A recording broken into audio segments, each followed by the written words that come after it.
This episode is brought to you by Progressive Insurance. Fiscally responsible, financial geniuses, monetary magicians. These are things people say about drivers who switch their car insurance to Progressive and save hundreds. Because Progressive offers discounts for paying in full, owning a home, and more. Plus, you can count on their great customer service to help you when you need it, so your dollar goes a long way. Visit Progressive.com to see if you could save on car insurance. Progressive Casualty Insurance Company and Affiliates. Potential savings will vary. Not available in all states or situations. This is a mini meditation guided by Bombas. Repeat after me. I'm comfy. I'm cozy. I have 0 blisters on my toes. And that's because I wear Bombas, the softest socks, underwear, and T-shirts that give back. One purchased equals one donated. Now go to bombas.com/listen and use code LISTEN for 20% off your first purchase. That's bombas.com/listen and use code LISTEN at checkout.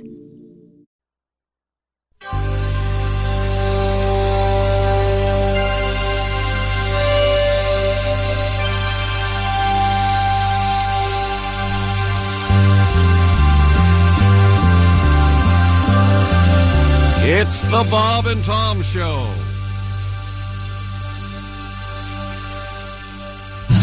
You should have seen me last night when I fell down laughing and I stumbled down a flight of metal stairs. I went crashing through the window at the VFW hall, tumbled over a pile of metal chairs. Then I cussed out my girlfriend, tried to feel up her mom. I wrecked my car, I think I bruised my spine. Oh, you ought to go with me when I go out drinking. Always have myself a real good time. I got drunk and stole this boat out of the Edgewater Yacht Club, doing 90 miles an hour up to the bay. I sank her out by Buckeye Point and walked on into town. Tore up someone's flowers on my way. Then I barged into the crow's nest and I threw up on the rug. I slapped that hostess on her big behind. Oh, you ought to go with me when I go out drinking. Always have myself a real good time. I talk dirty to the waitress and I never ever leave her no tip. I leave her all my roaches in the guacamole dip. Oh, you ought to go with me when I go out drinking. Always have myself a real good time. So I'm going out tonight and I'm gonna tie on a good one. Does anybody here want to go out drinking with me? Yeah! Well, I'll take you to this biker bar where we can kick some ass.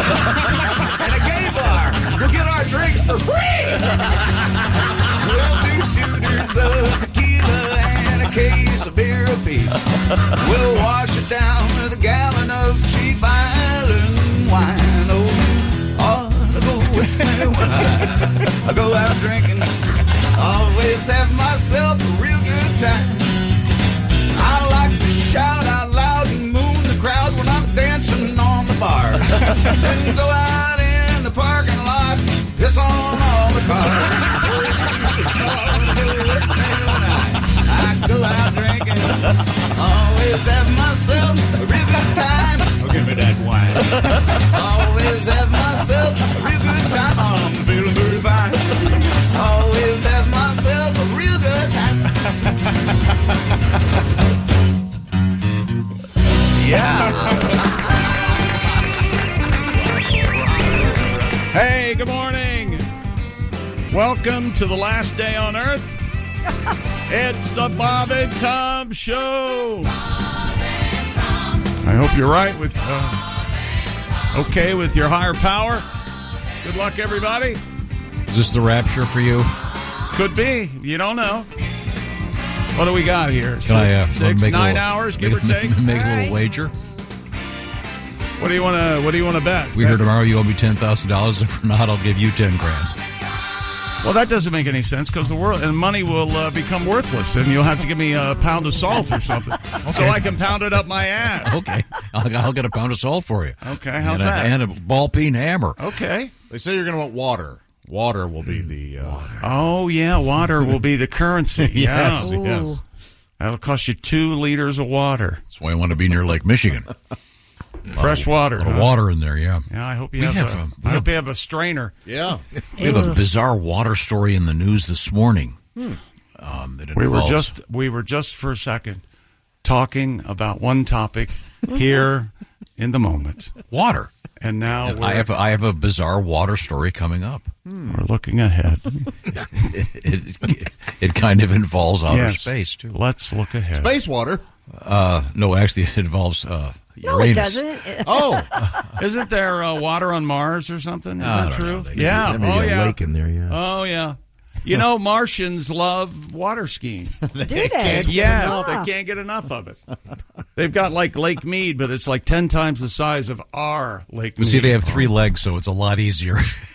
It's like riding a tricycle instead of a bike. Did you know that? I did not know that. Yeah, it's just one of those little facts. Like one of those paraplegic skis they have, you know, with the ski out in front. It looks like it's hanging off your penis. Yeah. Okay, good. We also have a penile news this morning. Oh, good. Yeah, A number of delightful things Slice happening. of penis. Very good. Very good. More penis? No, just a slice. Don't give away the headline. Any sports coming up? Of Nope. interest? Okay, good. Well, of course. We're going to have, first of all, South Carolina is your women's national basketball champions. They beat Caitlin Clark in Iowa last night, 87-75. Gamecocks 38-0 this season. Over the past 3 seasons, 109-3. They're very good. Yeah. And also, and tonight, it's Purdue and UConn, and I see that Christy is screaming for Purdue in the hallway. There she is. Oh, nice. Also, over the weekend, I believe, we'll have a special guest, Ace Cosby, to talk about WrestleMania. Oh. That went on over the weekend. We can do that. And we have a new champion in WrestleMania. He's a legacy, Tom. How was the refereeing? I've always thought that. They're always looking the other way, aren't they? You think the NFL refs are bad? Yeah, come on. Good Lord. Come on, he's got a ladder, ref. Do they do the replay in WrestleMania? Do they? They do not. They do not. Check and see if they got a ladder I wonder. or a knife in their a knife in their trunks. You can't do that. I'm watching the replay. It would appear that he's taking a folding chair from the guy who's hitting him over the head while the referee's looking the other way. You know what the ref says? I didn't see it. Didn't see it. Didn't see it. Right. And then somebody who's not wrestling will jump in the ring and beat That's the hell not out of fair. somebody. Where's the ref on that, Tom? Wouldn't that be cool if that happened in a football game? I know Woody Hayes tried it the one time, but What? wouldn't that be funny? Woody Hayes tried to. You watch, Smacking a kid? Oh, yeah. He tackled a guy. Against Ohio State. I remember it like it was yesterday. Ohio Really? State, Clemson. Charlie Bauman was a linebacker for the Clemson Tigers, and Woody came off the sideline, and he just intercepted, I think it was Schleister, and grabbed him by the throat and started to tackle him. They're both on the field. What? And This isn't a college football game. I mean, this is. I'm just saying, if what happened in wrestling happened in real sports, it would be actually quite funny. Woody was fired. But they also said that he was on blood pressure meds. So Of course, I'm sure. Yeah. Here's the first famous person I ever saw in my life. Woody Hayes? Woody Hayes? Yeah. Okay, let's go around the horn. Woody was... He was pretty famous back then. Woody's a nickname. First famous person you ever saw, Josh. Oh, boy. In the flesh. Man, that's a tough one. Yeah. Followed by the most famous. I've got easy answers for both. You go ahead. Well, yeah, 'cause you go ahead. Because that's what you do when you ask questions anyways. No, I was fully prepared to go around the horn. That's I why thought that, I know that. sometimes you actually say it during conversation instead of going, I'd like to participate in this conversation and listen to what you're saying. Because we're two human beings. But then you'll say, I can top that every single time. And that's not the way conversation works. So you go ahead. No, I'll go Ace, most famous person you've ever seen. But first, who's the first? It's got to be John Bon Jovi, right? Yeah. First famous person I met was Famous Amos. Famous Amos, the cookie guy? Yeah. Okay. I was at a park in L.A. and he was handing out cookies. He's famous. Yeah, that's right in his name. Well, would have been a better He wasn't story. asking you for anything. That would have been a better story if he'd been flashing kids or something. No way, that guy wasn't actually famous, Amos. You didn't. The man with cookies in a park. Yeah. And a van with a puppy. Where else would a billionaire be? You didn't ask for an interesting encounter. You said. I know. Stop criticizing me. Hey, okay, who is the most famous person Stop you've ever seen? looking at me. Most famous. Wow. I think it's easy for me. Well, go ahead. I bet your answer is the same. Muhammad Ali. No, never met him. Mike Tyson. Mike Tyson's big. Never met him. Oh, I guess He was in the studio. He was in the studio. Ace wasn't here. I wasn't here. Oh, that's right. Bob was That's here. right. We were. He was on the beach. Never mind. I have a little funny joke I could say, but it would be the last thing I ever said. So yours is Muhammad Ali? I think he's probably the most famous person I've seen in the flesh. The first famous person I saw no one has ever heard of. Wasn't it at Sardi's? Yeah, somewhere? Horace McMahon, the obscure actor. But if you see Horace McMahon, you'll go, that yeah. guy. Oh. He's an actor, yeah. My dad made me go up to him, and he signed a napkin for me. Wow. And he was at the bar smoking and drinking. Why didn't your dad get up and go over there and introduce himself? Well, Chick, he had polio, and it would have been rather awkward for him to stumble over there.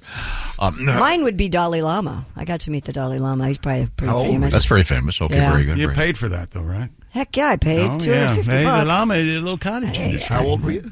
How old was I? Yeah.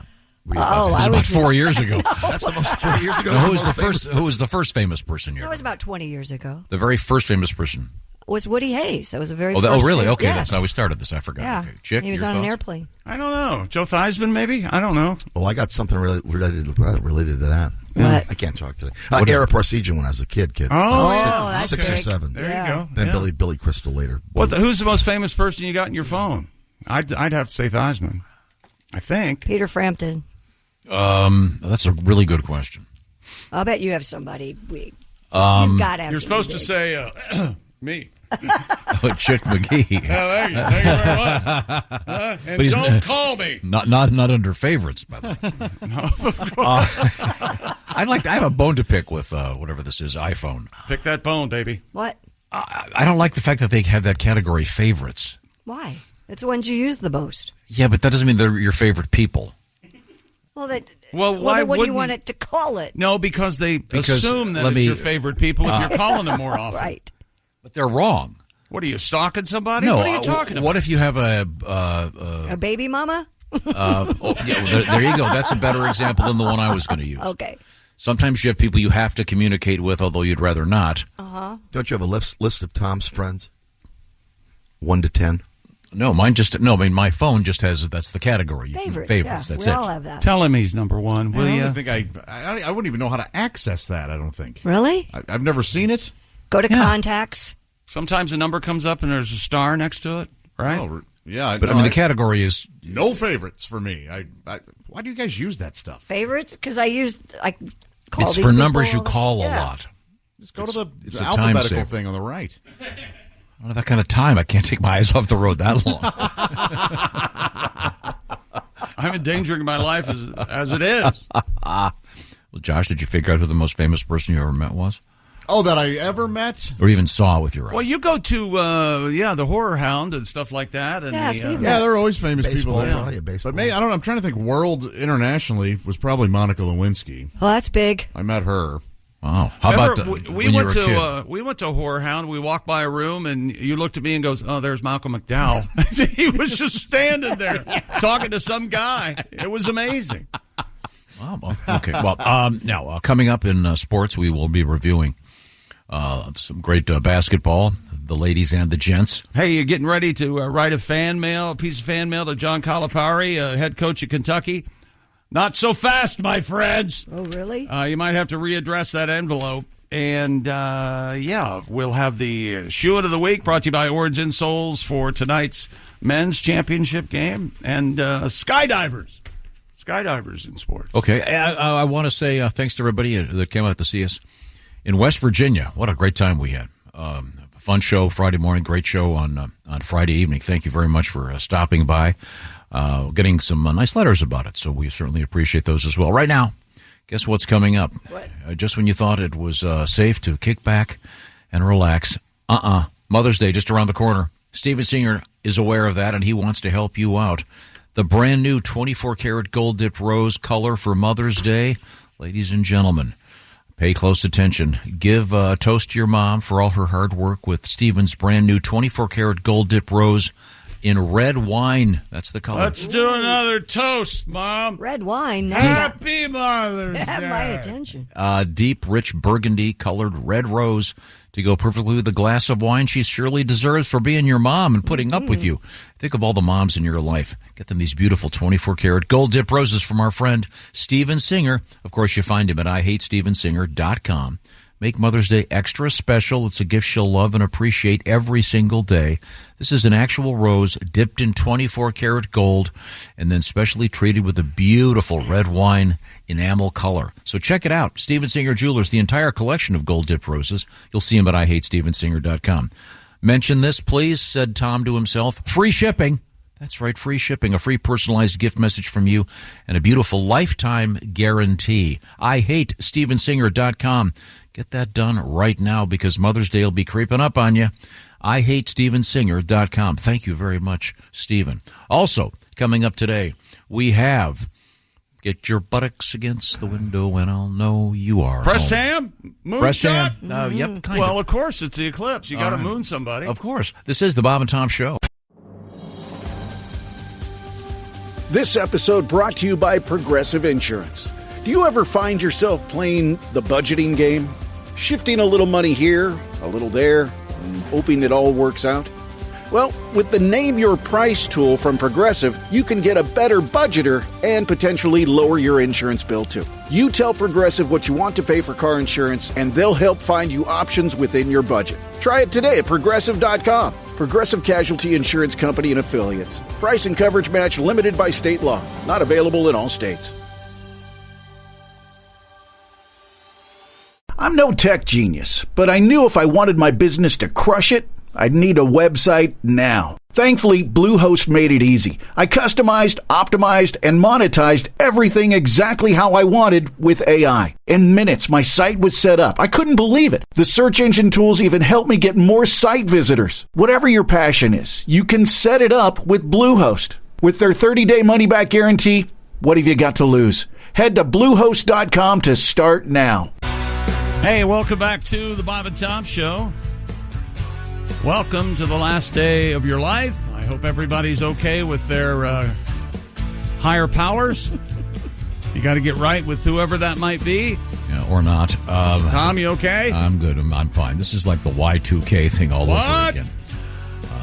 Overreacting. Birds are going to stop singing. Dogs will get up on their hind legs and push baby strollers around. That's what I heard. Oh, I love seeing that. I love doing it. I love seeing that at the circus. That's a great. Now, by the way, Pat Godwin, thank you very much. For great show Friday night. Josh, same thing. Thank you, Tom. You too. Fun. Yeah, Willie and Jeff Oskey. We had a great time in West Virginia. Got some nice emails from folks that saw the show. Certainly appreciate that. That was fun. Now, we do have a big eclipse today, of course. By now, I think you have to have heard about it. And again, if you're going to look at it, you have to have those special glasses. I'll say that now because if you don't, or you make a box, right? Remember when we were kids, you made some sort of dealy bob there. You put a pinhole in it, and that'll work also. But I forgot how I did it, but I did it when I was a kid. And then remember, there's like if you see the sun go through the trees, you could see like crescents all over the ground and stuff. Remember that? Oh, that's cool. Remember? There's some weird vibration thing. I don't remember the details. Oh, yeah, I think it was a vibration thing. But it'll be fun, and hope you're in somewhere where you can see the totality. Of course, it will be telecast. Yeah. That it will be available on television. That's NASA right. TV. And high def. I think it'll be on the major networks also. Oh, I'm sure. They're doing they are. Making a big deal out of it. Okay. Speaking of West Virginia, here's someone, Dear Bob and Tom Show. I have a question for Chip. Thinking that's me, I guess. As one broadcasting fossil to another, I take exception with what you said about Ted Cassidy, West Virginia native, on Friday. We were running down all the famous people from the Mountaineer State. Mm-hmm. Ted Cassidy, of course, portrayed Lurch, the Addams Family. And he was also in Butch Cassidy. Butch Cassidy, famous scene of Butch Cassidy with a knife.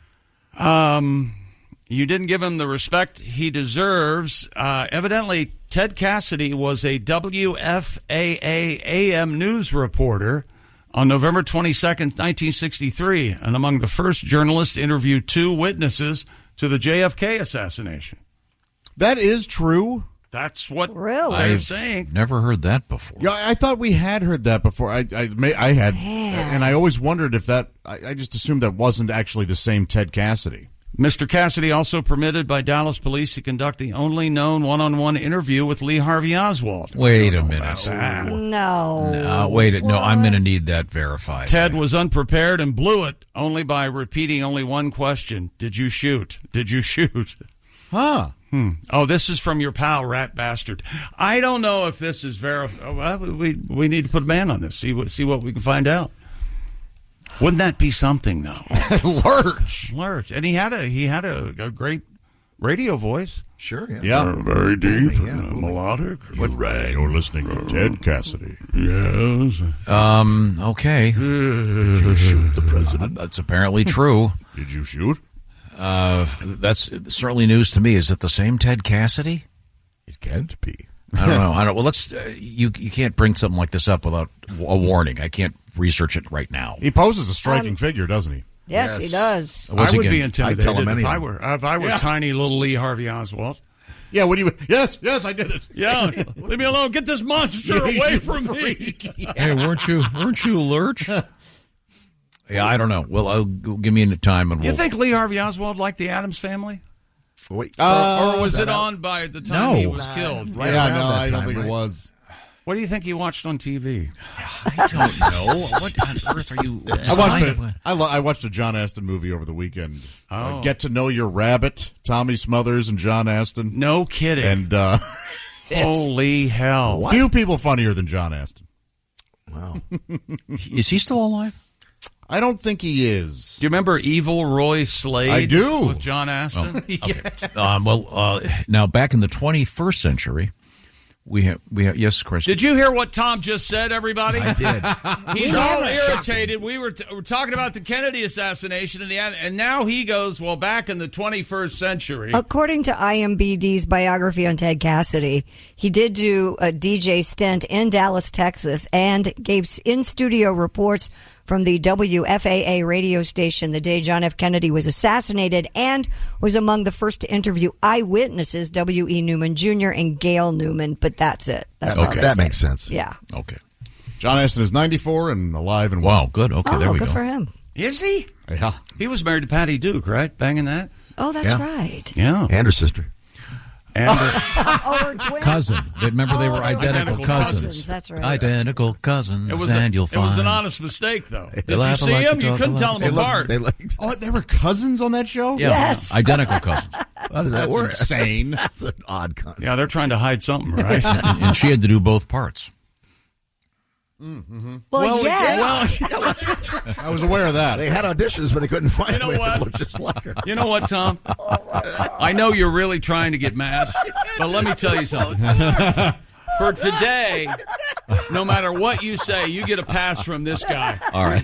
Just for reminding me that Patty Duke played both parts. Talking about a 75-year-old show. You know what? Oh, you son of a bitch! Talk to me about Blue Light, will you? Or you got the biggest laugh. What's it Cornet Blue. Cornet Blue. Okay. Yeah. That's great. All right. Let's get back to the 21st century. Okay, what do you want to talk about? No, that's interesting. Ted Cassidy news. I had never heard that before. Well, that doesn't obscure. make it. Yeah, less true. No, that's fine. I can't verify something like that on the air live. I've got better things to do. But apparently, Christy has done. I wasn't asking you to verify it. I was talking about it and bringing it up as a topic. It doesn't have to be you verifying it. This is the same argument you had Thursday yelling at me because I was, God forbid, looking at you during a conversation. You're insane. You know that? Okay, thank you. Could we move on? Oh, my God. Yeah, who's got what? Yeah. Longtime coach Don Staley has done it again. South Carolina completed a perfect season, ending Caitlin Clark's historic college career. 87-75, South Carolina, your NCAA Women's Championship last night.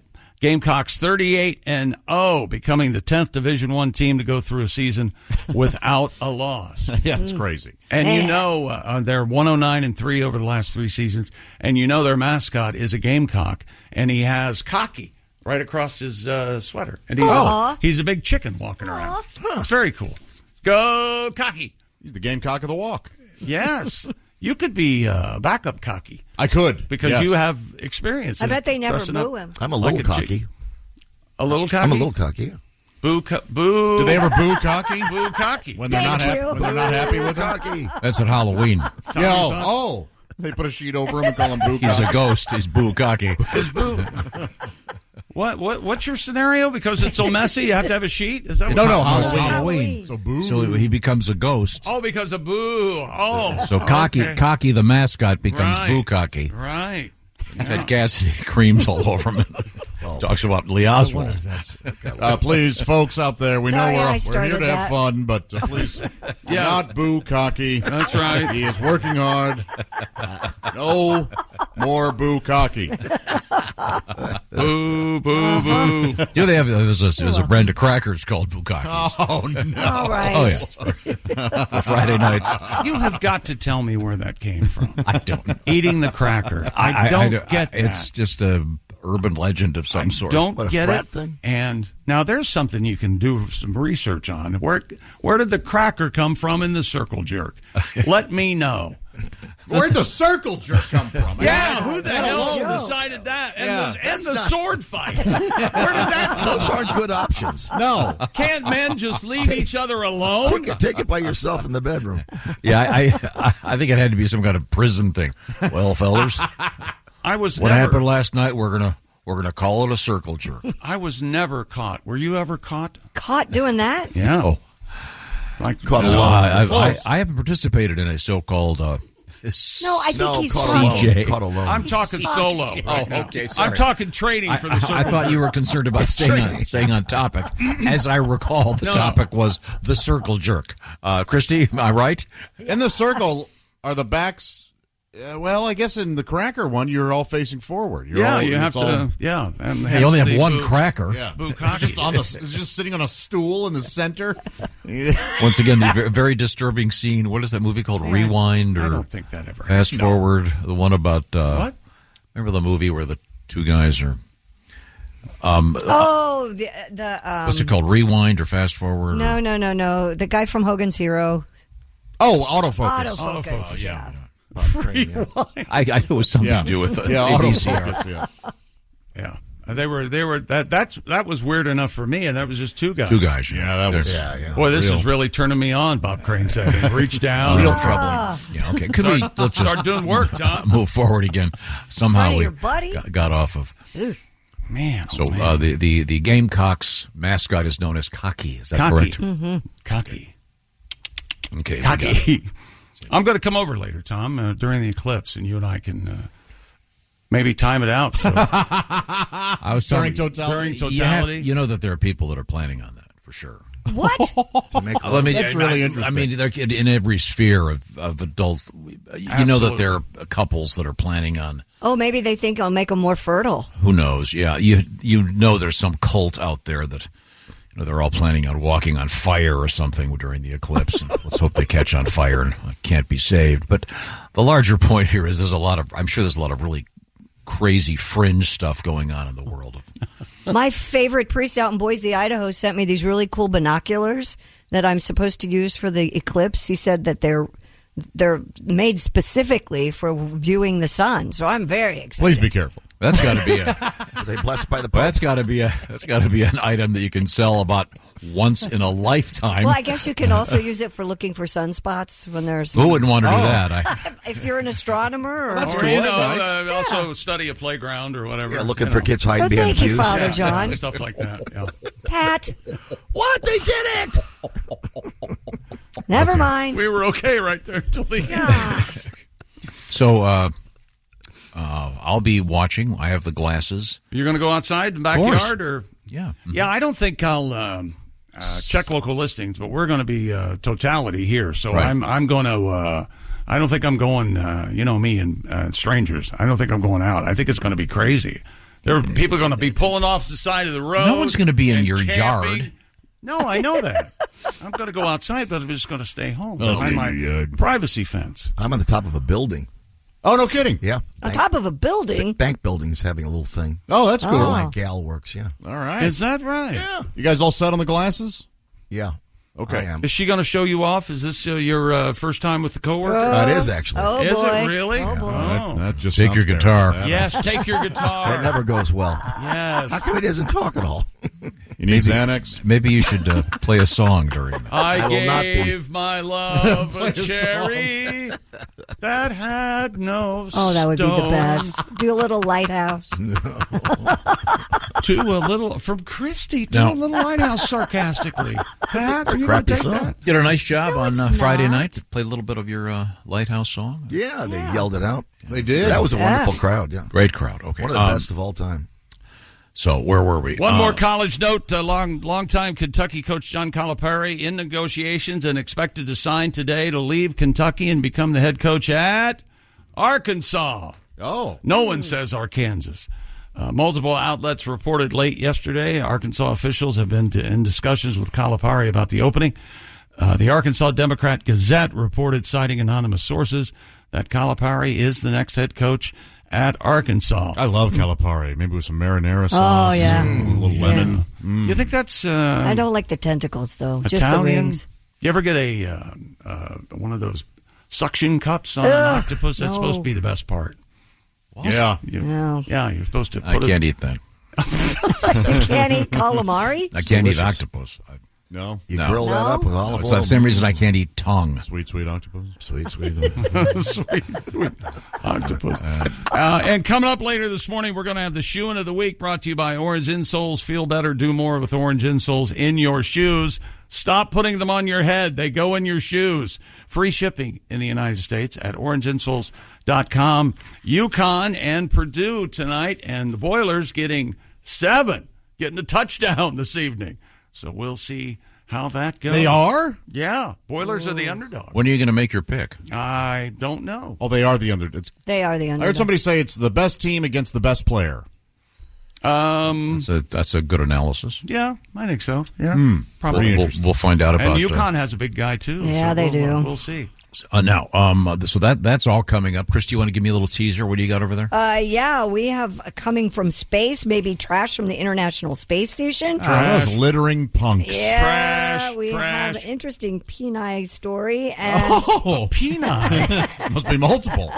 Actually, just Actually, one. it's a penis. Part of one. Part of one. And we have planes and urination. I don't know what's going on there, but I urinated on a plane over the weekend. did you? How about that? Yeah, but Quite, not, I thought you didn't not like the to way eat. either one of these did. Out the door, over the wing. You'll unfortunately Can we find open the out. door over here? I had the kindest flight attendants, and you know me and flight attendants. I don't care for them. They seem haughty and in charge. Well, they And kind of are in charge. I feel like they're talking down to me. I think they are. It might be because in my brain, you- or they might be talking down to They me. look at you, this is someone who needs direction. They are talking down to And you. they- You're sitting there standing. And they brought the snacks over, and you get to choose your own snacks. And I got like 4 of those biscotti cookies I like. Well. Man, oh man, That's nice. In the meantime, It was a speaking of orange insoles, Yes, if you have back pain, hip pain, or knee pain, you know how it affects your daily routine. What kind of support is currently in your shoes? I want you to kind of scrunch your toes up and see right now. Are you getting much? You probably aren't if you're using those same thin liners that came with the shoes you have. Well, those are offering you zero support, my friends. Go to orangeinsoles.com. If you work on your feet all day, you're putting stress on your body. Orange Insoles offer arch support and a deep cup to properly support your heel, your feet, and therefore your entire person, helping to alleviate that discomfort and pain. And it's real easy to find the right fit when you go to orangeinsoles.com because they have their insole quiz. You answer a few questions, they'll get you hooked up with exactly what you need. And by the way, those come true to size, so there's no cutting required. Keep those scissors in the scissor drawer. Go to orangeinsoles.com today for free shipping. Plus, Orange Insoles come with a 60-day "we want you to be happy" guarantee, so there's nothing to lose here. That's orangeinsoles.com. Feel better, do more, and do not forget, today is your chance to win a free 4K smart TV from our friends at Orange Insoles. Register to win at bobandtom.com/contest. That's bobandtom.com/contest. You may just be the winner of a free 4K smart TV. Thank you, Orange Insoles. Nice. Wow. So maybe your bracket got busted, but now you could win a TV. What is it again? bobandtom.com/contest? Yes, sir. We'll get it done right now. Thank you very much. We're coming right back. This is the Bob and Tom Show. Become a Bob and Tom VIP and get your Bob and Tom fix 24/7. Get all the info in the VIP area at bobandtom.com. This is the Bob and Tom Show. Wild. All right. Welcome back to the Bob and Tom Show. All right. Eclipse 2024, baby. Yeah. Just telling you, tomorrow, the big headline, pickpockets run amok. I tried to find my wallet with a chain on it, but I forgot to throw it out. I was going to bring that into it. Oh, okay. There you go. Wallet with a chain on it. Everyone's going to be standing, looking up, not paying attention. And so they're going to have people pickpocketing. I'm just saying, this is going to be a thing. And depending on where you are, it's going to be nighttime. That's just like, a recipe for disaster. The things you think about. It's real. Right. Also, many a cooling pie might be stolen from a windowsill. Yeah. It's going to be a disaster. Yes, if somebody gets hold of a time machine and takes us back to the 50s. These poor grandmothers will be looking up. Have you been pickpocketed? No. No, I haven't. I have never in my life seen a cooling pie on a window. No. Have you? No. I've never, I know it was a classic trope. I don't know. I think I would laugh for 40 minutes if I saw a pie. I grew up pretty much in the little town that they have on Christmas Story. Right. Yeah, and I've never seen one. No, it's because we have screens. Where would you put it? Just put it on the counter. It's going to cool. Oh, yeah. but Of course, but they would put it on the side. But Well, because they've got to have the bears have to come get it. So Sure, or Sylvester or whomever, yeah. Okay, now to a couple quick corrections. yes. Apparently, the great Ted Cassidy. I want to get this right. Yes, sir. We got to get this right. Who, of course, portrayed Lurch on The Addams Family. You're going to see why I'm reading this. Okay. Yes, we recognize the fact that he grew up in West Virginia. We were talking about famous people from West Virginia. Don Knotts, Joyce DeWitt, Ted Cassidy. But Ted Cassidy, of course, portrayed Lurch on The Addams Family. He was also in a number of episodes of Star Trek, I Dream of Jeannie. And sure. Famously in Butch Cassidy and the Sundance Kid. And he was, in fact, a disc jockey in Dallas. I'm trying to find out if he was indeed on the air on November 22nd, 1963. I told you that. You don't believe me? It was on the IMDb page. He has to find it. Just let him go. He has to find it. That has since been verified by Christy Lee. Yes. But yes, he was, in fact, according to two different accounts I have found, on the air in Dallas at WFAA on November 22nd, 1963. What's more interesting about Mr. Cassidy? Yeah. He attended West Virginia Wesleyan College. He was a member of the Alpha Sigma Phi fraternity. He transferred to Stetson University to play basketball and football. That's interesting. Now, Stetson University, I believe, is in Florida? That's right. It's in DeLand, Florida. I'll be darned. Wow. You want to do it or you want me to do it? You go ahead. That's an odd name for a city, DeLand, Florida. Are you familiar with that town? Oh, yeah, of course I am, yes. Oh, really? Yeah, you know why they call it DeLand? No. Why? Because it's near to sea. Thank you, Ted Cassidy. Son of a gun. So there you go. There's our Ted Cassidy hunk. Thank you, West Virginia. Now, Stetson Hatters. That's right. They are the Hatters. We had a great time in West Virginia. Looking forward to another road trip down the road of peace. I'll tell you where and when pretty soon. We have an email from someone who met someone famous. We were talking about us meeting people who were the first people we were that were famous, other than, of course, seeing ourselves in the mirror. Didn't you meet Run DMC in an elevator? Right? Uh-huh. Yeah, I did. And they were fully adorned in their Adidas gear. Ready the guy had like the rabbi hat on and the dookie rope. And... You know what that is? Where's my rabbi hat? It's the same thing. What's his name wore one? The guy from Karma Chameleon, the tall... Boy George? Boy George. He had that. Yeah, they kind of look like that, yeah. Boy George is amazingly tall. Yeah. He's like 8 feet tall. He was in here. He was in here. Yeah, I do remember that. Oh. This is from George. 40 years ago, I flew back from Fort Lauderdale visiting family. I arrived at LaGuardia and in New York City, of course, saw a world-class athlete. I was waiting outside the arrivals terminal. A car pulled up, and a woman gets out of the car, starts to approach me. I thought, well, this woman can't be who I think it is. She's kind of hot. It was Martina Navratilova. Ah. What do you think of that? That's cool. Hot. She walked right by me. A few years later, I found out she played for the team. And I was disappointed because he was going to ask her out. Really? He was going to ask Martina out. Yeah. I think you can still ask her out. I think that's a compliment, isn't it? Yeah, I mean, it should be, so long as he's not rude about it. That's right. Hey, would you like to go grab some dinner? Now that we're both standing at the same airport, and you're obviously in a rush. Yeah, you can treat her to some Chili's, too. You want to go grab some chips and pretzels? Chips. We're both busy here at the airport. Let's make some small talk. Can I buy you some Aubon Pain? That's right. Maybe some duty-free Kahlua. Possibly. Sports last night, the South Carolina Gamecocks are your women's national basketball champions, NCAA champions. They win 87-75 over Caitlin Clark and the Iowa Hawkeyes. John Calipari is out at Kentucky. Looks like he's going to take the head coaching job at Arkansas. He will be the head coach of the Razorbacks. And Iowa's 71-69 win over UConn at the Women's Final Four on Friday night averaged 14.2 million viewers on ESPN, making it the most viewed women's basketball game on record and the largest audience for an ESPN basketball broadcast. The previous women's hoop marked 12.3 million for last Monday's Iowa LSU game from the Elite Eight. Game 7 of the 2018 Eastern Conference NBA Finals between Cleveland and Boston was ESPN's previously most watched basketball game at 13.51 million. Whoa. All right. So the ladies overtake them at 14.2, and I would assume yesterday's, although 3 o'clock Eastern, we'll see where that ends up in the ratings, but I would think a monster number for that. And a big game tonight, of course. UConn and Purdue, they dominated the NCAA tournament. I think UConn wins by an average of 25 points a game through the tournament. Purdue has won by an average of 20 points a game.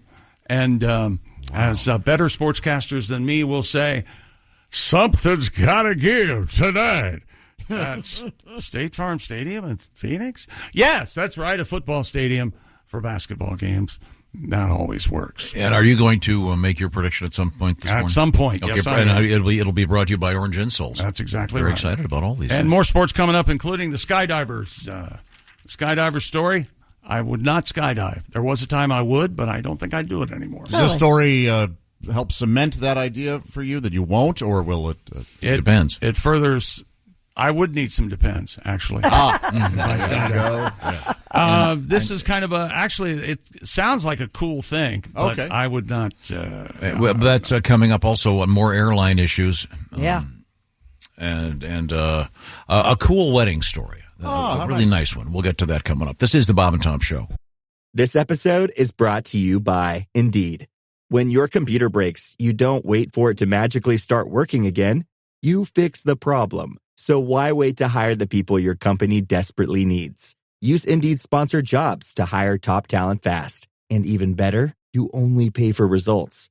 There's no need to wait. Speed up your hiring with a $75 sponsored job credit at Indeed.com/podcast. Terms and conditions apply. This episode is brought to you by Prime Video. In the small town of Holland, Michigan, nothing is ever what it seems. Behind the tulip festivals and pretty houses lay dark secrets that threaten to tear a marriage apart. Nicole Kidman stars in this darkly twisted thriller about a wife and mother whose quest to uncover her husband's secrets may get her more than she bargained for. Holland, streaming on Prime Video March 27th. This is the Bob and Tom Show. Text us at 888-262-8661. More Bob and Tom next. Hey, welcome back to the Bob and Tom Show. Christy Lee at the news desk. Hello. There's Pat Godwin in the performance room. Hey, there's Chick. Josh Arnold. Hi, Chick. Hey, man. There's Ace Cosby. Hey. I'm Chick McGee, and here's Tom Griswold. Now, Pat, I understand you have a song ready for us. Great show Friday night, and I understand you had another great show Saturday night. Big weekend. Oh, yeah. But we were talking about something. I forget what it was. We got into various topics in the previous hour. But you have been giving me the signal that you have some kind of a song? In regards to the circle situation, I'm very prudish about this. And the cracker. There was an early song, an early version by Joni Mitchell where she documented that, and then I think she... Oh, okay. No, you were talking about the famed... The first draft, I think. You asked Chick about the origin of the story about the cracker at the circle jerk. Okay, go ahead, Pat. How did that start? Yeah. And the fellas, they go round and round, and their pants are on the ground. And who brought the crackers? I heard someone say...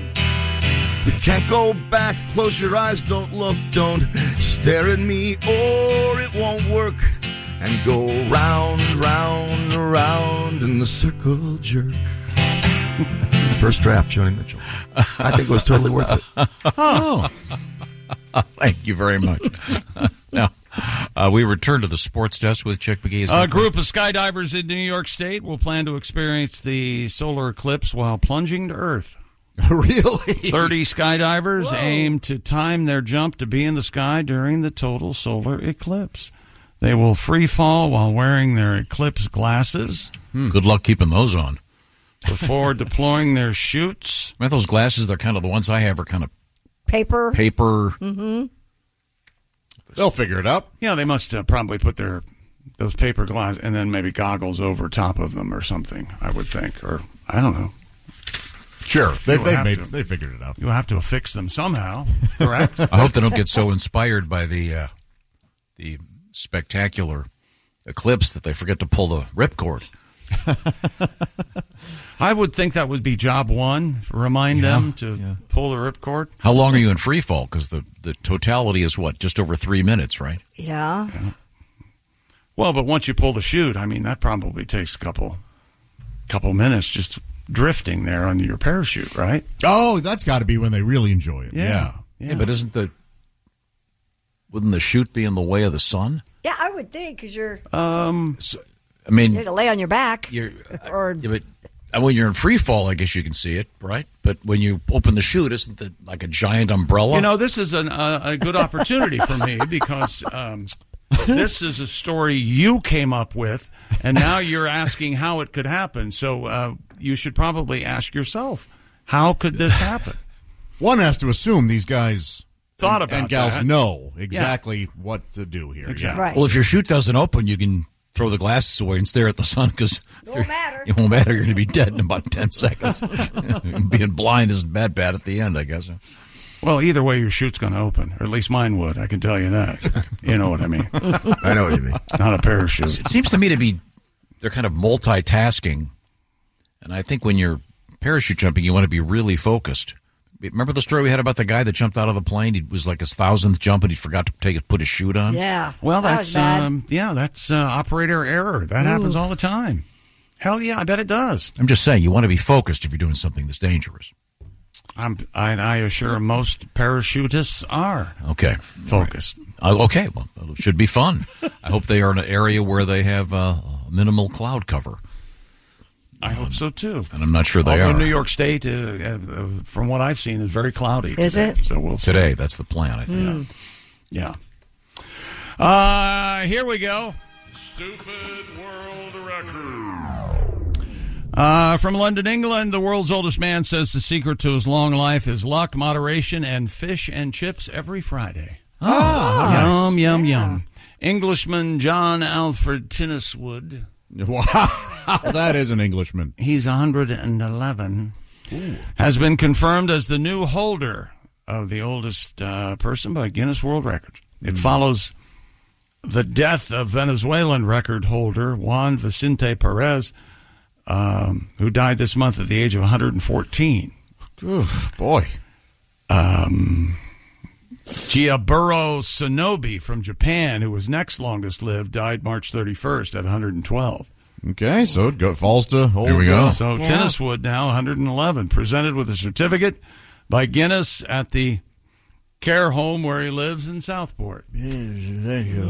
Thank you very much. Of course, tonight is porridge night. Yes, brilliant. I hope I can Look keep forward- that down. Look forward to that. Lived. Among other things, the Cubs. So the Cubs win 2 World Series? If he gave a crap over there in England. Maybe.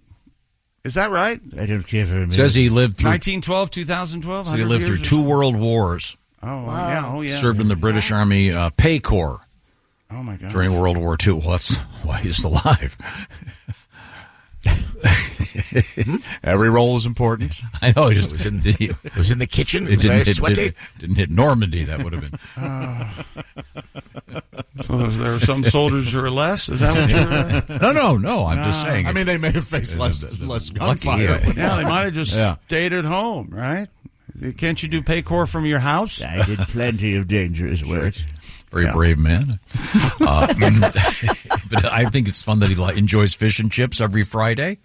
Well, they're delicious. Good for him. They are delicious. They call French fries chips over there. You guys know that, right? Yeah. Isn't that something? And they call potato chips Crisps. Isn't that something? And they call cookies biscuits. What do they call biscuits? Is it just scone land over there? Boofus. Boo-foo. Of course. Thank you. That was very helpful. And what do they call cigarettes? Cigarettes. Smokes is the answer. Smokes. Hey, you got to smoke?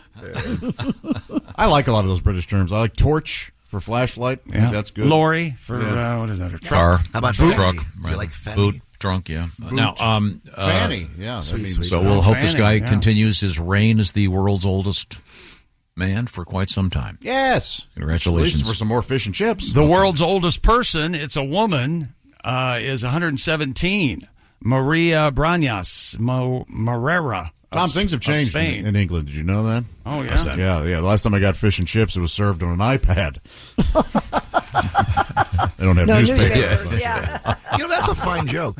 It's a bastardization of Tom's parrot joke. Yes, When you have birds, you see, there was a time when you'd put the newspapers in there. Oh, did you tell the joke? They put an iPad in the bottom of the cage? Oh, he said it before, yeah. Oh, that's an interesting. Yeah, okay. Nice. You put the malt vinegar on your fish and chips? Oh, yeah. I do not. Absolutely. I do not. I put malt vinegar on French fries at the fair, and really tasty for if I have fish. Yeah. Really good. You got to get the right malt vinegar, though. Now, is that sports? Well, Not a fan of malt vinegar. It's just so boring that I wanted to move on. I was riveted. You have a song about malt vinegar, Pat? No, but I love malt vinegar. I wanted to know what the best one was. You know what? That is sports. Yeah. Whatever Oops. you do. Perfect. Sorry, oops. Wherever you now to get exciting. This is what you farted for. Christy? A Pennsylvania man says he experienced the recent New York City earthquake at the most inconvenient time during his vasectomy. Yeah. You mean castration. According to the U.S. Geological Survey, the 4.8 quake was centered near Lebanon, New Jersey, but affected people across New York, Connecticut, Massachusetts, and Pennsylvania. Justin Allen says his doctor was operating on him when the earthquake struck. Mr. Allen said he initially thought the shaking was a train passing by until his doctor put his tools down and paused the procedure. Christy, pardon the interruption. I thought you were out when they did that. You're not? No. Okay. Wow. Local. Yeah, they give you a local. The incident did not appear to affect the outcome of the surgery, we hope. Yes. With Mr. Allen saying everything turned out great. I feel about as good as I possibly can as the numbing is starting to wear off. This was, of course. Okay. Who waits for the last week of March Madness to get a vasectomy? Yeah, really. Isn't that the whole thing? You're supposed to do it the week one so you can watch basketball all week? Well, that's what I thought. Put your peas down there. Boy, that would be a scary place to be, in surgery during an earthquake. Yeah. It's very rare in that area of the country. Sure. Very rare. What if anybody was, flagrant delicto, if you will? Oh, like they will be for the Eclipse coming up? Yeah. Oh, yeah, that has to be a thing. Yep. I think we'll probably get some email tomorrow. Oh, yeah. I hope so. We're going to make us a baby. One guy whacking it. I'm sure there'll be that. Please stay inside. Oh, yeah. Christy, out on the deck? Yeah. Christy, I have the paper glasses. Uh-huh. But you have these, what are they, binoculars? I'll bring them in on the next break and show them to you. Yeah. Because you know what, I bet you can see with those. Because you've got special sun-protected binoculars. Right. So when it reaches the corona with those binoculars, look carefully. You might be able to see a lime right there on the rim. That is very silly. Corona beer joke. I like that. Corona, you see.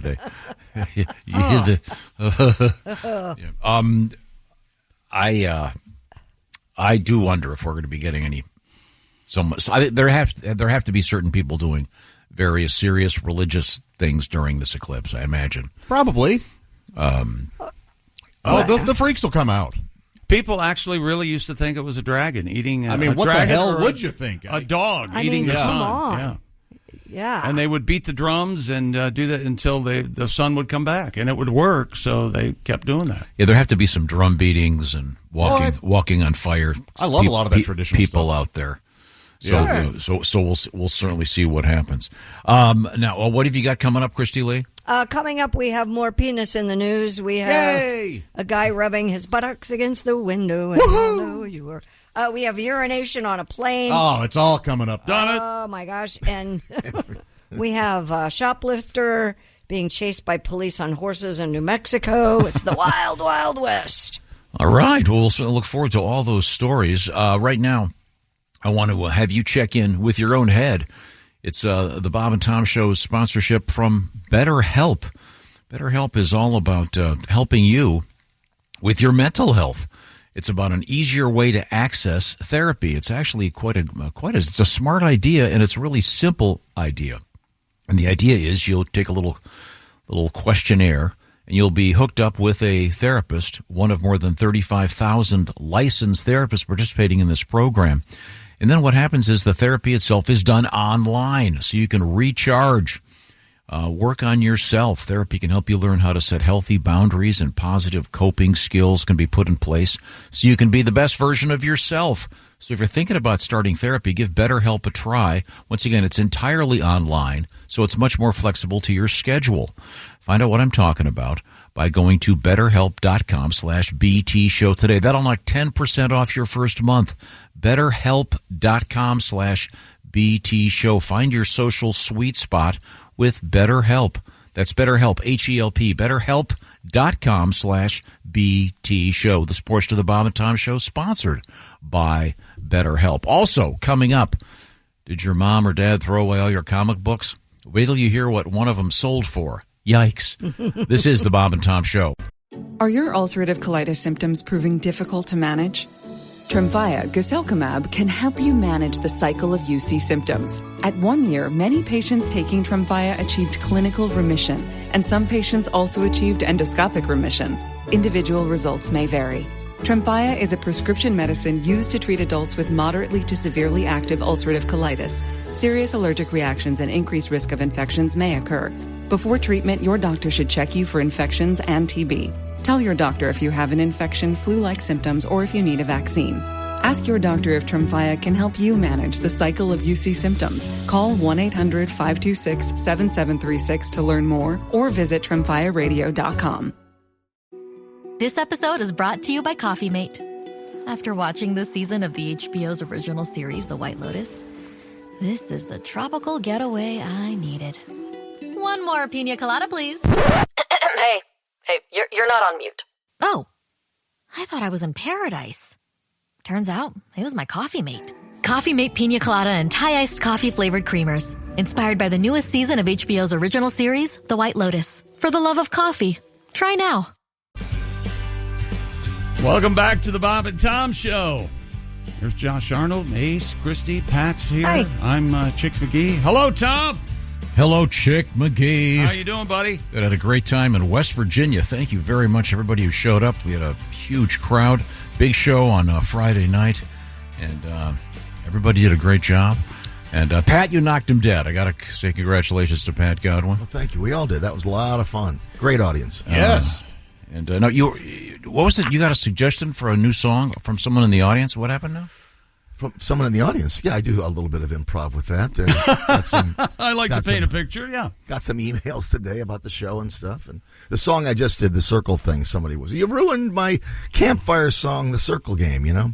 And I said, I'm sorry. We do a lot of things here. I got a lot of emails. You want to hear another email I got? Sure. Yeah, okay, let me get the guitar. Let me. You should hear America fans who call and complain about how Ventura Highway. We messed up Ventura Highway a couple times. Yeah. Oh, yeah. Not to mention fans of certain ship. Gordon Lightfoot fans. Ella Fitzgerald. Don't say it. Her rectum. Okay. Got an email that says, I love your songs, Pat. I'm Todd. And I listen every day. You know that Tom Petty song? He calls Free Fallin'. Well, I have an idea that you could play. You could write a song, Pat, about a guy who goes commando instead of singing Free Fallin'. Sing this, Patty G. The guy's free. Free ballin'. Get it, Pat? Thanks, Todd. I appreciate you writing. I never heard that one before. And if it sounds like sarcasm in my voice, Todd, because of course I've heard that stupid idea before. Hey, Todd, how about a lumberjack singing Tree Fallin'? Or a salesman, and he's singing Cold Callin', or a beekeeper, and they're singing Bee Paulin'. Or how about we leave Tom Petty's song alone, Todd, and you let me write my own stuff? Jesus, bad enough with Tom on my ass all the time. Now I'm free. Free ballin'. You know, Todd, that's not too bad. Keep listening. Free ballin'. Thank you very much, Todd. A little free ball. Anybody free balling today? I am. I know Ace isn't. He's got to have that Kevlar underwear to keep back the gases. Can we hear that real quick one more time about Ace having a problem with his underwear due to some of his personal gases? Let's see. Well, that's not It's close. It might be in the same category. I'll have to dig that up. Give me a few minutes. Okay. Christy Lee is at the Bob and Tom News Desk. What do you got over there? Well, a doctor on TikTok went viral with a video showing what a slice of penis looks like under a microscope. Oh, Hayes. What the hell? In the video, Dr. Karen Raj. Oh, of course. I see. Maybe it's Karan Raj. Man hair. Karan. Could be a boy, could be a girl. Reposted a clip from Dr. Adolfo Sanchez Blanco. I'm a Dr. Sanchez. That shows a cross-section or thin salami slice of a human penis as it appears under a microscope. Okay. Dr. Raj superimposes his own explanation, so it is a man, pointing out that the male member is essentially a delicate sponge. His video was viewed over 331,000 times and garnered nearly 500 comments from fascinated users. Everybody knows it's spongy. That was always plan B for me with biology and research. I was going to go do that, but every time I put a slide under the microscope and start, my thesis, I would tighten it, and I tighten it up, and it would crack the slide. Oh, yeah, you went too far. Every damn time I'd go too far, and I have to start all over. This is... He refers to it as a meat stick. Did you see this? No, meat stick. You didn't put that in. I didn't see that. Must be some sort of problem with no, apparently his native language or something. No, apparently it's because this article suggests that he uses the word meat stick to prevent it from getting pulled from TikTok. Oh. Apparently, if you use certain, I don't know. Penis? That's what this article says. The doctor referred to the penis as a meat stick. Oh yeah, there are words you can't use on penis, vagina, democracy. TikTok doesn't like when you use those words. Boy, but just the term "slice of penis." Yeah, that is. It sounds like what Andy Dick orders at Pizza Hut. So it's a delicate sponge. You just soak everything up, huh? No, but yeah, it does. And first of all, who wants to be told that they were looking at your penis with a microscope? I mean, whatever the context is, you mean a telescope, right, Doc? Okay. Wow. Okay. Well, I hope they took it from a corpse. Yeah, I hope so too. Okay, class. Do we have any volunteers today? I need a slice of beef. That classic urban legend, one of the greatest urban legends of all time. I had never heard this until you told it to me once, and I love this. This is one of the classics. What? Oh, the way I heard it, there was the way I heard it, there was a lot of detail, and it was a friend of mine, Joe. He claimed he was in a biology class at Cornell University, right. Beautiful Ithaca, New York. Love it there, yeah. Joe said, "Yeah, I was in my biology class," and the professor came in and he said, and they had this overhead projector microscope, and he asked if he could take a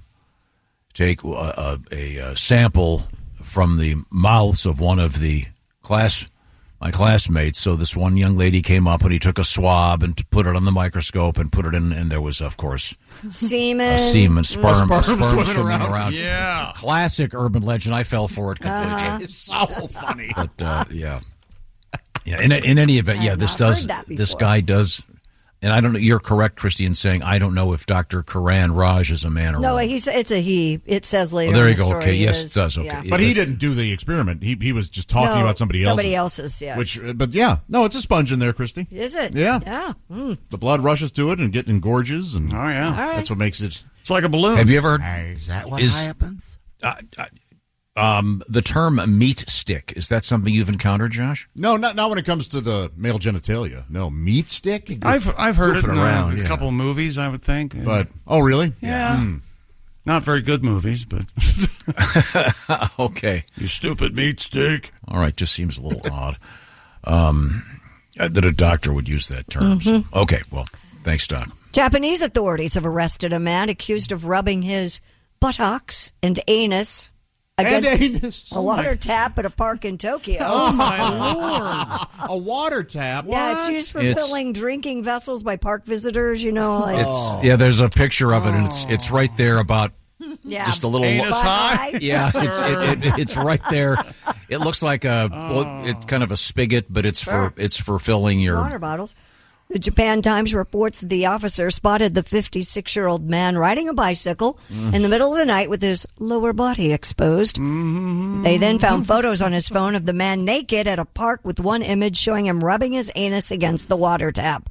He admitted to the charges, saying he did it to satisfy his sexual desire. Just came right out with it. Wow. Yeah, look. This is what I like. I know what I like, and this is it, and deal with it. Maybe you guys shouldn't have these water taps out here. This guy's now an enema of the state.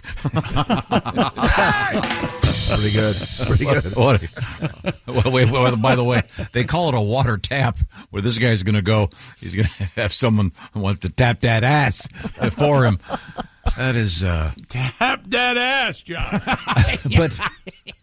I mean, see, I don't know how to word this. This guy's doing this because he's getting pleasure in the fact that other people are going to be Is that what he's doing? Oh, yeah. You think it wasn't I'm sure. Yeah, I'm sure it's all one big enchilada. Oh, okay. So it's not only physically pleasurable. He's tainting the water supply, and that must be part of the turn-on for him. Exactly. Yeah, people are going to sip from this. Yeah. Oh, drink from my butt. Drink from my butt. Yeah, thank you for wording it so biblically. Drink from my butt. If I were going to go, I would drink of my butt. Butt. Thank you. Yeah, I'm sorry. So I wouldn't go that far. Maybe just your delivery. If it were written down, it would be drink of my butt or something. Isn't it interesting, though, they had to differentiate, they had to make it plain that he was on his anus. Yeah, buttocks and anus. Yeah. Oh, yeah, he got in there. Ass cheeks. So he must have spread them. If you see the picture, you can see this thing is sticking out right about the height to kind of back into Did it. he insert it? Well, it probably... That's what they're claiming. Some nice pressure in there. Must have somewhat... What if you turn the water on like a bidet? I wonder if it's one of those constant flow or if you have to reach back and... Yeah. I really wanted a bidet. I was thinking about that over the weekend. You'll enjoy it. Boy, oh boy. I can't wait. And I know I could just set it up. 1, 2, 3. Sure. But, man, oh, man. You will get one, and I look forward to you having I'm going to have to do it. And I will share my experience, especially... with you, Tom. Now, how do you control the temperature of that bidet water? There's something that superheats the water, I would think. Yeah, quickly. there's a little... superheats. I don't want it has to do that so you can bring it down to... You don't want to be the first man to report to the ER with a poached anus. It would be more of a scalding situation, I think. Oh, man. Yeah. It says this guy rode a bike. They've got a video of it. Yeah. Maybe his ass was sore. Did it have a seat? Yeah. That's what tipped him off. The police saw him riding the bike with no pants on. That's all part of it, too. Yeah. With the bike seat. But he really was riding the bicycle with no pants in the middle of the night, backs into the thing. Well, I've done that. Well, yeah, sure. Really? Well, we have a short tribute to exposing your buttocks. Although this is only that far, it doesn't go the rest of the way, but here it is. Press your buttocks against the window and I'll know you are home. Can I say that on the air? Sure. Okay, good. The view from the sidewalk is a vision all its own. There's no need to turn out the light. Just press your buns against the window and it turns the day to night. Can I say that on the air? Yeah. Okay, good. The gasp of astonishment is still upon my lips from when I first saw your buttocks make that total eclipse. If there's rain clouds a-forming, there's no need to go on the lam. Your butt could hold the water back like the Grand Coulee Dam. 'Cause it looks just like saran wrap around a semi-boneless ham. The genius. Of Hayward a visual at the end. Thank you, Hayward. Put your buttocks against... What a great sing-along. Isn't that lovely? Put your buttocks against the window. That's right. And he mentioned the eclipse. Yeah, sure did. Pressed ham. Got a nice little letter here. David writes, hey, I've been listening to your show for 20 years. I was president for the live radio show in West Virginia and for the comedy show that night. Everybody did a great job. Wow. It was a much-needed date night with me and my wife. Okay, well, good. Oh, nice. Good. By the way, happy birthday to Willie. He says that today is Willie's birthday. That's right. Oh, my gosh, on Eclipse Day? Willie G, yeah. Ooh. Did he get a little bonus, bonus after he took his wife home? David, no, I'm sorry I read your letter. Make it a perfect, Date night ends in boom, love. boom, boom, boom, sloppy toppy. A little sloppy top, at least. We have a sports bulletin, Tom. Are you ready? Not until I find out what is sloppy. What did you say? What do you think sloppy toppy? Sloppy toppy. You know what this is. Sure. Oh, sloppy top. Yeah. You'll always be home sweet home to me. Good old sloppy top. Sloppy top. You know. Just the top? BJ. Well, no, Tom. Not get a little neck. Top. Hey, David. Josh wants to know if you got a little sloppy top. Yeah. Is that a name of a movie you watched? She gave you some neck? Well, it was douche night. We used to say, get a little skull. Get some skull. Skull? You guys are doing it wrong. Okay, sorry. No, I don't know about All right, that. okay. What have you got over there? Extra. I think we'll have a video presentation along with this. There he is. A Live Golf fan was on the receiving end of some free beer and some signed merchandise over the weekend in Miami after going to extreme measures. These, Tom, to receive Mark Leishman's ball that landed in the top of a palm tree. That's John Rahm saying, look at that guy climbing up the tree. Get him a beer. And then he said, better yet, put it on my tab. So this guy got a Yingling and a golf glove signed by the golfer Mark Leishman. Oh, cool! What are they? Cool. I don't know how the golf ball got up in the tree. That was and how it stayed there, and yeah. What do they do? Does he get a stroke taken away, or I would imagine he takes a drop. I don't know. He can't what hit it from the tree. No, he must have taken some kind of drop, right? Would have to take a successful retrieval of a ball. He got a Yingling and a signed glove. It was Live Golf. Did they shoot any of the reporters and put them in a suitcase? Oh boy! Carry them off the court. You know, in retrospect, looking back, didn't. I should have just said a golf tournament. Yeah. Okay, sure said. You know better. You're right. You're right. When you're right, you're right. Sorry. An Air New Zealand passenger has been fined for urinating in a cup on an airplane. Is that wrong? This is against the rules? Well, so when you hear the story, before you judge this guy... Okay, all right. A passenger in the same row as the perpetrator reported the plane had landed in Sydney when she, quote, heard the unmistakable sound of the passenger urinating in a cup. All right. The woman said she reported the man to flight crew, adding that he was obviously quite drunk and spilled urine on a flight attendant. Oh, no. Australian federal police said officers removed him from the plane, and the 53-year-old was fined $395 for offensive behavior. Oh, that's worth it, huh? And the plane had been delayed on the tarmac for about 20 minutes waiting for terminal gate when the man began peeing into the cup. He couldn't hold it 20 minutes. Well, you're that hammered. Yeah, that's the thing. I mean, That's probably, true. the preliminary releases in the body had been, you know what I'm saying? Staging had begun, if you will. You'd probably broken the seal already. And You're pulling up, we're going to be there soon, and all of a sudden you're out there for an extra 20, because you can't get up and go to the bathroom. No, they won't allow you out of your seat. It on the flight attendant is completely ridiculous. Yeah. That's why my daughter stopped flying. Oh, is it? Stuff like so that. much spilled pee. Yeah. I mean, what would you do? Would you just pee your pants? No, I would stand up and start going and if they started yelling at me, going, I can either go into the restroom or I can piss right here. Which do you prefer? Lady. The feds pulling you off the plane. Oh, you know how I feel about it. They give you zero rights on an airplane. It's outrageous. I'd rather be in prison.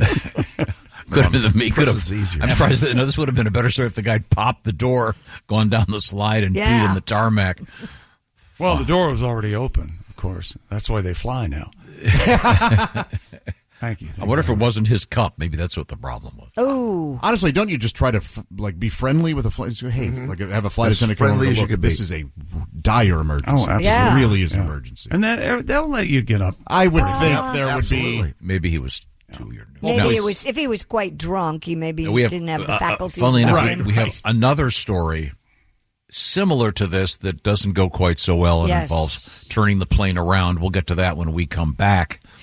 Also, we have an interesting story about pop music lyrics. Pop music? And a scientific study that says they're getting dumber. I don't buy into this, but we'll find out. This is the Bob and Tom Show. It's time for basketball, and Uber Eats is dropping deals on game day favorites to keep you locked in on the action. Like when you're craving a buzzer beater, but also buffalo wings. Or when an upset makes you want to ugly cry into a pizza. And right now, Uber Eats has game day deals from McDonald's, Popeyes, Pizza Hut, Wendy's, and hundreds more local favorites. So you can keep your eyes on the ball and your hands on a hamburger. Order now, only on Uber Eats. Product availability varies by region. See app for details. This episode is brought to you by Hyundai. Think you know what an electric vehicle should be? Think again. From the charge time and range in the Ioniq 5 and 6 to the 601 horsepower Ioniq 5N. Hyundai is redefining what EVs should be. Learn more about Hyundai EVs at HyundaiUSA.com. EPA estimated 303-mile driving range for 2024 Ioniq 5 SE SEL limited rear-wheel drive and 361-mile driving range for 2024 Ioniq 6 SE long-range rear-wheel drive with fully charged battery. Actual range may vary. For a complete copy of the Bob and Tom Show contest rules, go to bobandtom.com/contest-rules or just scroll down to the bottom of the page and see contest rules. This is the Bob and Tom Show. If you get pickpocketed, write us. Hey, welcome back to the Bob and Tom Show.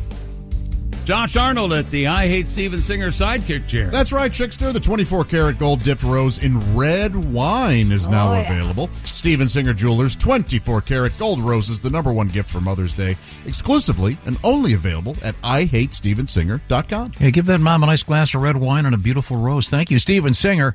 Okay, Christy, I got to clarify this story you did. I found another version of the story that Which one? About the so-called slice of penis. Oh yeah, it's a doctor, a physician. In a video reposted by Dr. Karan Raj. Right. The original is from Dr. Adolfo Sanchez Blanco, and again, it shows a cross section. Or it's referred to as a, quote, thin salami slice of a human penis under a microscope. Ouch. The video, as of last Thursday, had been viewed 331,000 times. And what's interesting to me is the doctor said, I'm going to quote here, "Let's look at the hardware. The meat stick is composed of 3 cylinders," and then he goes on. It was the use of the word meat stick that I found rather interesting, and someone has explained here later in the same article, calling it a meat stick is because TikTok tends to demonetize videos that include naughty words. So that may be why he used the phrase meat stick. Okay. I'm not familiar with that term, but apparently it's common parlance. Is that correct, Josh? I mean, he could... No, I don't. I wasn't familiar with meat stick. I don't know why they can't just say penis. That's so stupid. I know. It's anatomical. It's very stupid. I agree. But doesn't meat stick sound a little bigger? Yeah. Not necessarily, because I picture one of those thin, Slim Jim meat sticks. Yeah, me too. That's a meat no stick. girth there. So, I mean, long but thin, like Iggy Pop apparently was. What? They say Iggy Pop's wiener was like a chopstick. Was very long and pencil thin. Yeah. Wow, there's a Jimmy Buffett parody. I wish I had a pencil thin penis. Okay, thank you very much. In any event, meat stick is now entered the vocabulary. Yeah, wow. Good to know. You know, today obviously Eclipse Day. We're talking about a lot of things, and we're learning different things about it. Well, Jordan has written in, and we've been wondering how pets react, and how they will react. So keep an eye on those. Well, he says, Josh, be sure to put your cat Gravy outside during the eclipse. Cats are known to sometimes explode during solar eclipse. No kidding. Who knew? Yeah. Wow. Getting more great email. Well, that's a cautionary tale, right? It is, there. Yeah. So my concern once again is pickpockets. Yes, that's what you said. I don't know why you guys are laughing. If you're at some giant event and there's hundreds of people and everyone's focused and staring and they're going to get quiet, it's going to be kind of a religious experience for many. So it's going to happen. Somebody's going to be robbed during the eclipse, and my gosh, if he's not going to... I told you. Yes. I'm warning you. Keep These your are hand my in your sun wallet. viewers that Father John sent me to watch the eclipse with. You know, Christy, these are the those are ridiculous binoculars. They look like regular binoculars, but you can't see anything through them unless you're looking directly at the sun. So they have a big black filter in them. Yeah, I guess. Cool! As I explained before, the great thing about those is during the full aspect of the eclipse, right? When the moon is right there in front, all you can see is that corona. With those you'll be able to look very carefully at the edge. You may even see the lime. Yeah, I'm very much excited just right about there that. in the edge of the corona. It's a contemporary beer joke, Jim. Nope. Thank you. Nope. Lime. Nope. But the lime and the coconut. Nope. Okay, sorry. I'm excited. I can't wait to use them. What a great gift. That'll be very cool. Well, I have to return them. I'm not keeping them. And again, that has to be something that the average person can use once in a lifetime. Well, he says he uses them because he looks for sunspots occasionally. So I don't. Yeah. What? Interesting. I bet it's Yeah, interesting. that's what he said. Okay. He's looking for sunspots. He'll know the EMP is coming before we do. I occasionally use them to look at the sun when there's the prospect of sunspots, but I don't really use them that often, so there's no big rush to get them back to me. Okay. All right. All right. Thank you, Father. Well, there's a reason he didn't send them to me, because he'd play hell getting them back. If he, yeah, they're nice. They're really nice. Yeah, that reminds me. Did you see the story about the library book? This is kind of interesting. We keep getting I these. have that. Where she went to jail or something? Oh, no. Crazy fine? Hold on. Yeah, this is in Texas. Yeah.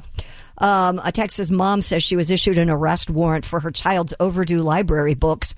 Kaylee Morgan told NBC News she took 5 or 6 books out from the Navasota Public Library last March for her homeschooled children. At the time, the mother of 5 was pregnant and experiencing complications, so the books were returned a few weeks late. Ms. Morgan said she did not receive the late notices as they had been sent to an old address and only learned that there was a warrant for a nearly $570 ticket after she tried to renew her driver's license. Wow. She said her family simply cannot afford to pay the ticket. Yeah, what the hell? That's ridiculous. What if they bring in their book-sniffing dogs? That's crazy. Boy, $570 is pretty expensive for the very hungry caterpillar. Yeah, exactly.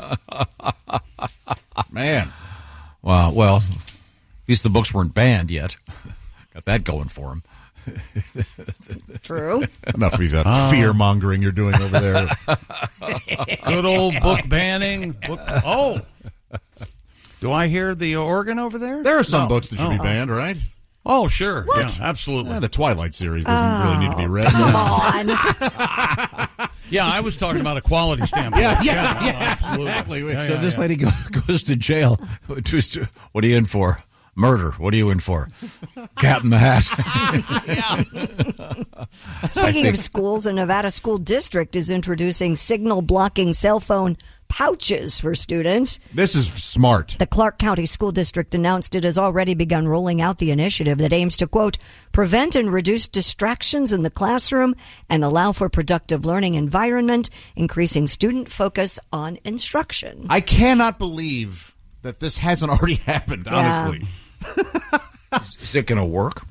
Yeah, boy, there's going to be backlash. But, man, I mean, flip phones are one thing.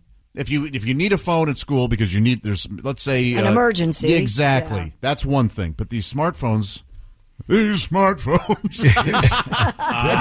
another thing. Don't you feel for the teachers? Yes. It's got to be impossible. Where was this? These Clark automobiles County, got to go, too. Nevada, Clark County. Of course, where prostitution and gambling are. Don't get those cell phones for those punks. Well, they have cell phones, but I agree. When I was a kid, I used to have to keyster my phone into class. Use your phone on your break or at lunch, but then during They class, have done this at some schools. Yeah. And the kids claim that what they're saying is that the kids have actually learned to love it because between classes in the hallways, they're talking to one another. Yeah, see? And they're actually really liking it. So these pouches block the cell phone reception. Okay. Mm-hmm. Now, when you were in high school, Josh, didn't you need a pair of pants that blocked something else? Yes, yeah. I needed anti-boner pants. Because ABP. Yeah, I don't know why those never took off because they worked. Yeah, it was just one thumbtack in the fly. I thought it was the cast iron superstructure. No more carrying the Atlas in front of you. Yeah. So is this going to be a thing then? Is this going to be everywhere? Hopefully. I would think. I don't know. I'm not in the education system anymore, so I don't have Smartphones kids. aren't great for kids. It's unfortunate, but it's a truth that no one wants to hear. If there's an emergency, there's some kind of bypass thing, I'm sure. Well, it's just a pouch. You can take the phone out. Once you take the phone out of the pouch, your phone will work again. So, I see. Okay. Yes. Now, what's coming up in the news, Christy? Coming up, we do have an interesting story about song lyrics. We still have another urination on a plane story. We have a shoplifter that got chased down by horses. And then, have you ever been on one of those big boats in the Everglades looking for alligators? No, but I want to so much. I have been on one. They're very fun, but boy, do we have a mishap. Oh, no. Yeah. The screen fall off. Boy, when they say keep your hands and legs inside you do, don't you? Yes. Yes. Okay, that's all coming up. This is the Bob and Tom Show. Still getting around to that fix on your car? You got this. On eBay, you'll find millions of parts guaranteed to fit. Doesn't matter if it's a major engine repair or your first time swapping your windshield wipers. eBay has that part you need, ready to click perfectly into place for changes big and small. Loud or quiet, find all the parts you need at prices you'll love. Guaranteed to fit every time. But you already know that. eBay. Things, people, love. Eligible items only. Exclusions apply. Here at the Almond Joy Factory, where tropical vibes abound, we use soft, fresh-tasting coconut. The crunchiest almonds and delicious chocolate candy. Ah, but do you know what our most important ingredient is? Sometimes you feel like a nut. Sometimes you don't. Almond Joy's got nuts and something even way better than that. Yes, Almond Joy is made with almonds and joy. Thanks for listening to the Bob and Tom Show this morning. The show is also out there for you on our YouTube channel. Watch and subscribe. LANTER. Hey, welcome back to the Bob and Tom Show at the news desk. It's Christy Lee. Hello. There's Pat Godwin in the performance room. Hey there, chick. Hey, there's Josh Arnold. Hi. At the I Hate Steven Singer sidekick chair. There's Ace Cosby. Hey. I'm Chick McGee, and here's Tom Griswold, who's very, very busy right now. He's on the air. I've got something going on over here. A little heads up, if you listen to the show on our podcast, Google's killing off Google Podcasts. So you can listen on a variety of other apps, or you can always go to YouTube Music, Amazon Podcasts, Audible, et cetera, et cetera. Podcast Addict is a popular app for Android users. Oh. So just so you know, we certainly appreciate your listening, and tell us where you're listening. Email us, bobandtom@bobandtom.com. We have listeners from all over the place. Right now, Christy Lee's kind of beaming because her daughter was just featured on Good Morning America. Yeah, she's there right now, live. She is at the Indianapolis Motor Speedway, where they're going to be doing a special event because of the Eclipse. Yeah, she's holding the A on the GMA logo. Yeah. Oh, there she is. Yeah. Okay. That is cool. Isn't that cool?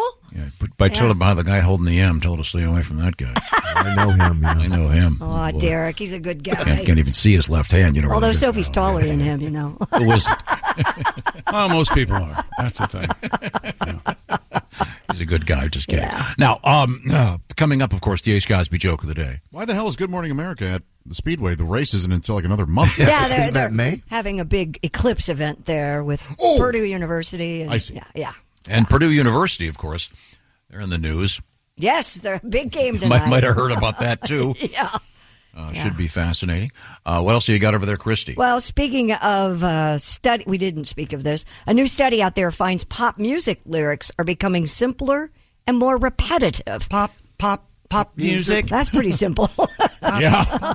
I don't agree with this. You don't? No. After compiling lyrics from over 350,000 well-known songs released between 1970 and 2020. First of all, there aren't 350,000 well-known songs.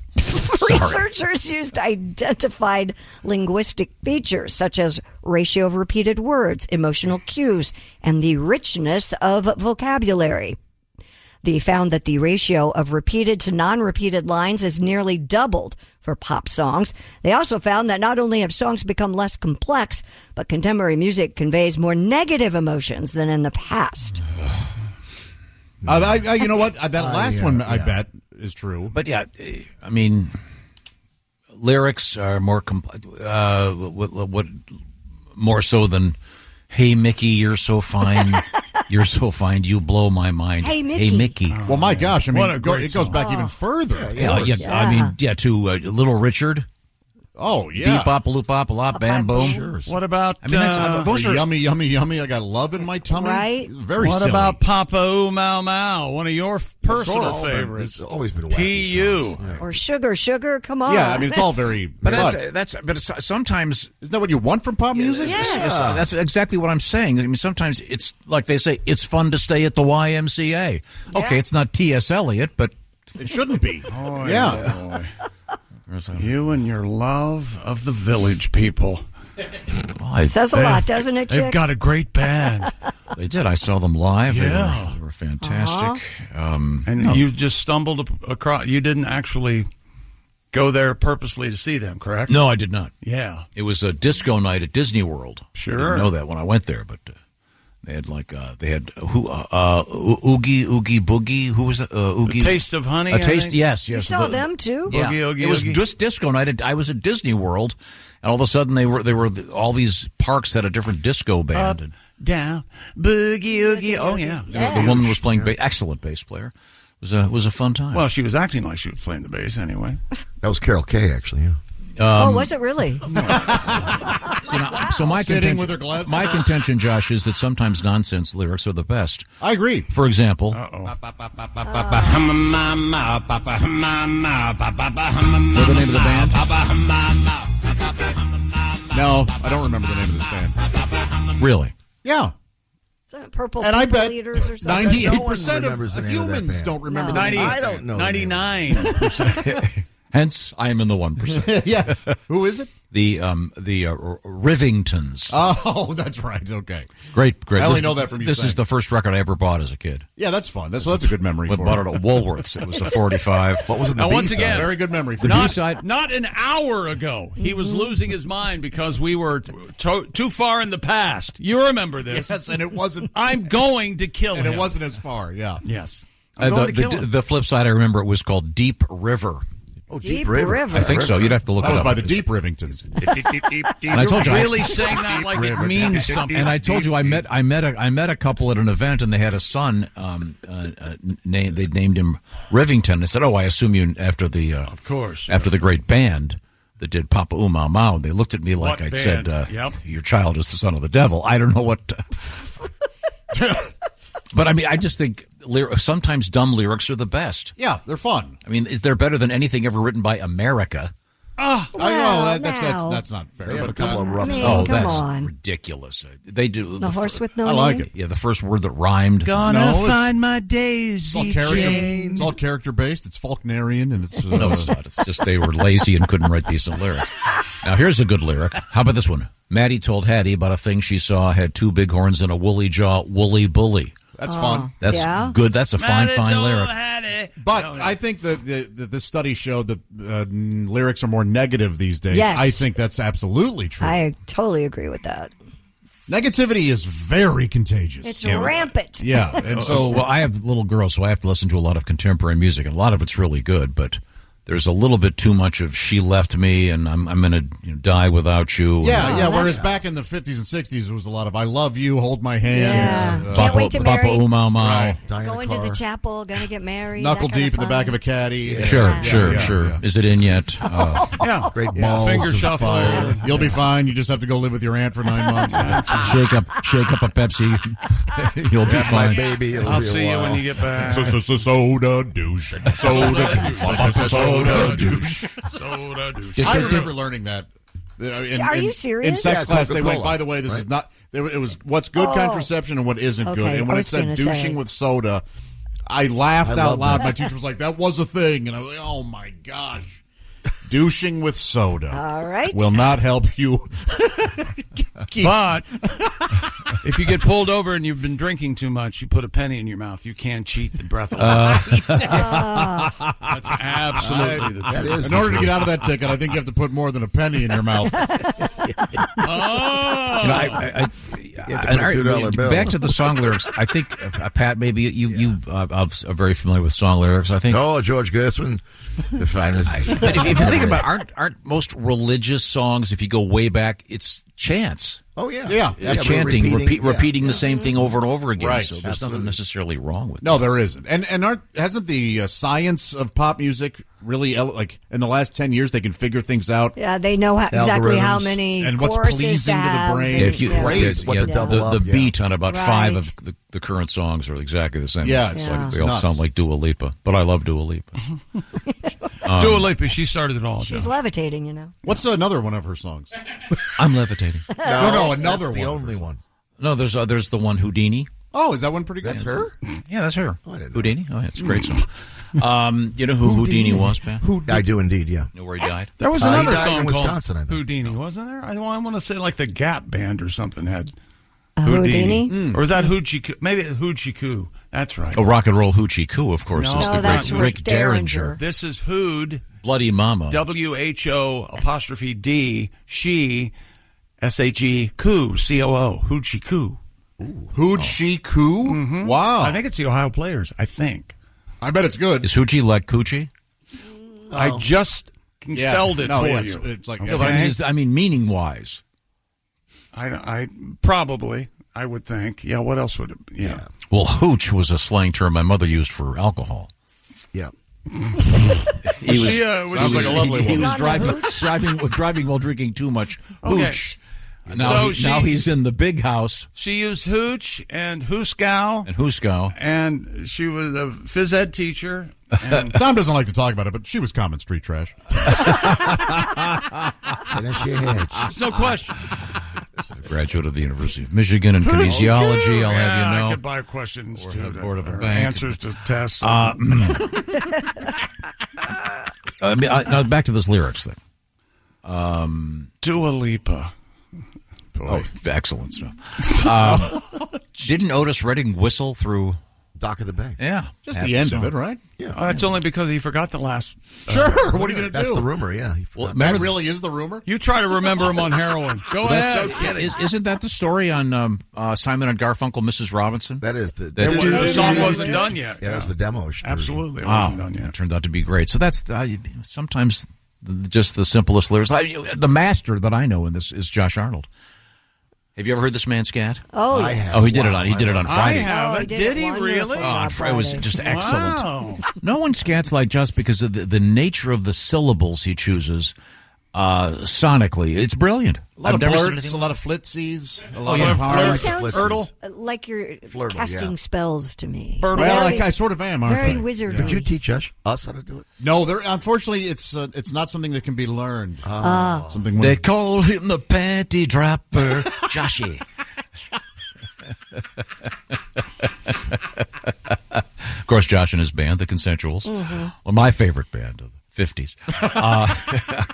What's coming up, Christy Lee? We have a huge selling comic book. For those of you who, I don't know, Tom, this is a subject near and dear to your heart because you saved all your comic books and your mother got rid of them. I didn't have but I had a lot of mid to late 50s Superman comics. Mm-hmm. Well, and I had almost every sad sack ever printed.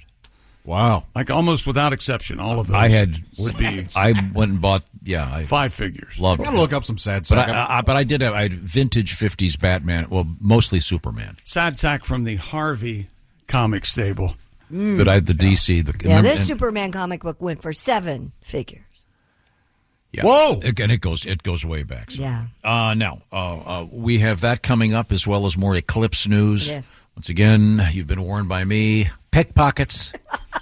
Don't email me tomorrow. How cool the Eclipse will be wearing your Raycon earbuds as you see the sun go. You could listen behind. to Pink Floyd's Eclipse while watching the Eclipse. Darn right, or you Bonnie. can. You could listen to our show, maybe the replay. Sure, Total Eclipse of the Heart. The Eclipse. Turn around. Total Eclipse of the Heart. What was that her today? That's Bonnie Tyler. Turn around. She just ran for the bus. We're going to record it anyway. What? What was that song? Total Eclipse of the Heart. Oh, is that the Turn Around Bright Eyes thing? Yeah. She sings that wonderfully. Every now and then you got to take a crap. What? I don't remember that lyric. Oh, really? Oh, that must be in the import. Raycon Everyday Earbuds. You can listen to Bonnie Tyler. Yeah. The perfect way to tune out all the noise and listen to music while you're watching the eclipse. And listen to the Bob and Tom Show on your Raycon earbuds. They have 8 hours of playtime, 32 hours of battery life, and unbelievable seamless Bluetooth syncing. Raycon's optimized gel tips fit every ear that has ever been made, and Raycon offers easy 30-day returns. I've never heard of it, but just in case. Go to buyraycon.com/Tom right now to get 20% off your Raycon order, plus free shipping. That's 20% off and free shipping at buyraycon.com/Tom. That's buyraycon.com/Tom. Bonnie Tyler, I guess, will be getting a check, huh? Why? I mean, a lot of plays that song, Total Eclipse of the Heart, will probably be getting played all over the place. Yeah. I just remember we had to play that. I like that song. You did? Very nice. Yeah, I did. Powerful. The part where every now and then. Doesn't that hit you right where? Yeah, of course. Right where your feels are. Yeah. There was a disc jockey when I worked with him briefly, but he would call his listeners Bright Eyes. Oh, really? Good morning, Bright Eyes. I've called girlfriends that. I bet You do. In today's contemporary society and culture, you do? It goes over well. What a load of trash. One of them may have said that to me. So you'd roll over and say, "Good morning, Bright Eyes." Say, "Hey, Bright Eyes." Good morning. Just a nice little. I know you can't speak because of the gag. Just nod. Totally sincere. I know you can't see me, Bright Eyes, with the blindfold. I don't know if your eyes are bright or not. You got the blindfold on. Okay. All right. Coming up, we have more problems with an airplane. Yeah. Everybody's okay, but why are these people doing this? And something in the world of weeds. Weed. You're going to find out what it is. This is the Bob and Tom Show. Welcome back to the Bob and Tom Show. We're talking off the air, and Tom was interrupted by having to come back onto the air, which really irritated him. It was funny. Hey, Jason. And here he is now. Tom? Should we tell Jason what you needed? What did you want? What'd you need? We're all friends here, including everyone listening. I just was saying, I wonder if Bonnie Tyler is going to get a big check in a couple of months because all kinds of people are going to be playing that song, "Total Eclipse of the Heart," which I like it. Nobody else? Yeah, I liked it. If you were a DJ back then, I played it. We had to play it a lot. Wore it out, did you? Yeah, we wore that one out. You know what else we played? What? Or at least I did. The Ohio Players, Hoochie Coo. We don't care what you do, just as long as you. Oh, wow. Did they do anything bad? I don't think they did. Yeah. I think they're from Dayton, actually. Oh, that's great. That's fun. Yeah, so again, to be distinguished from rock and roll Hoochie Coo. Yeah. Sure. Rick Derringer, Edgar Winter White Trash has a nice version of that. Sort of distinguishes itself from because we were talking about song lyrics and this study that says that, what is it, song lyrics are getting stupider? Pretty much. That is what it said. But yeah. I like stupid song lyrics that are overtly stupid. Like Dua Lipa? They've become less complex and have more negative emotions. And again, I would argue that this lyric is just as good as Big Yellow Taxi. This is just sound. No. Big Yellow Taxi. And I can't understand a single word. See, it's kind of a critique of the language and of music in itself. No, it's not. You're applying a far weightier meaning to that stupid nonsense. That's what you do. It's my specialty. And Bonnie Tyler won't be getting a check. Why? It was written by Jim Steinman. Oh, no kidding. Well, Jim won't be getting one either. She gets some mechanical. Little Billy Steinman, will he be? A nice estate. Maybe the estate. Steiny Steinman. He was, of course, paid. Meatloaf's buddy. Thank you very much. Now let's move on here. We have Christy Lee at the news desk. What else have you got over there? A copy of Action Comics #1 featuring the debut of Superman has sold for $6 million at auction. What nerd bought that? Heritage Auction said the comic book introduced the world to Superman and became the world's most expensive comic book following last week's sale. Collectible grading service CGC has given a grade of Very Fine Plus an 8.5, making it the third highest graded copy of Action Comics #1 known to still exist. Doesn't say who bought it, Josh. About 100 copies of the comic are believed to still exist, as the service has only graded 78 copies, though, over the years. So that's amazing. Yeah. The same auction, the first issue of Beetle Bailey went for $6. Oh, wow. That's more than they thought they would get. Yeah. I was more of a Sad Sack guy. Well, yeah, but Sad Sack was a lesser Beetle Bailey? Really? Yes. Beetle Bailey was much more popular. Oh, Sad Sack wasn't daily. No, yes. See, Beetle Bailey was a daily thing. Yeah. So therefore more popular. Yeah. Nobody was clamoring for Sad Sack. I want to know more about Sad Sack. But Tom was a fan, so... Oh, that's right. It happened to everybody. I'm sorry. You're no, right. I enjoyed Sad Sack, and was he a depressed man? I had older brothers, so they had all these great Batmans, mostly Supermans from the 50s and very early 60s. That when I went to school, I came back and also I had every Mad magazine from like when I was 10 years old on. Wow. My mom threw them all away.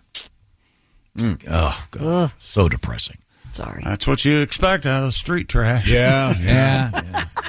Get these out of here.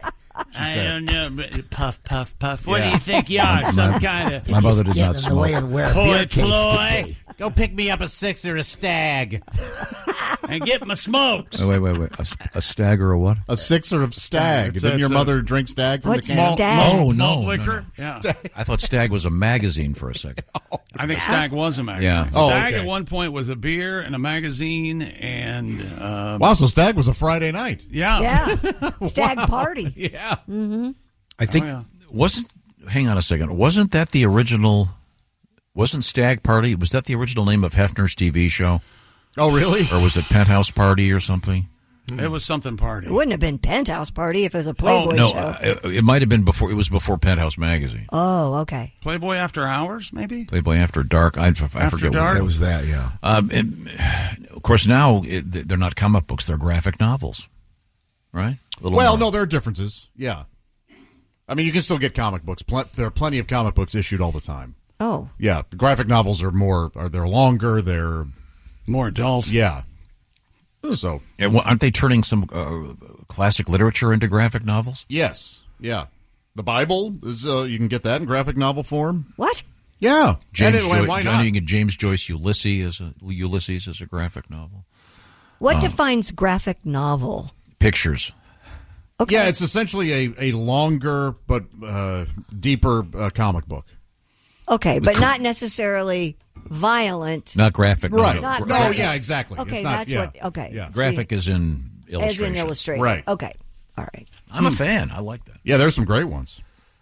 I don't know if you're a fan of money, but a Powerball player in Portland, Oregon has just won the 8th largest U.S. lottery jackpot. He owes it to me. $1.3 billion. Mine was just as good.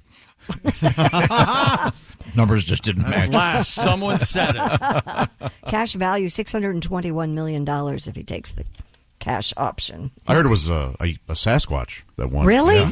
Wouldn't that be? And he actually has to come out now to claim the. Yeah. My family and I would like to be left alone.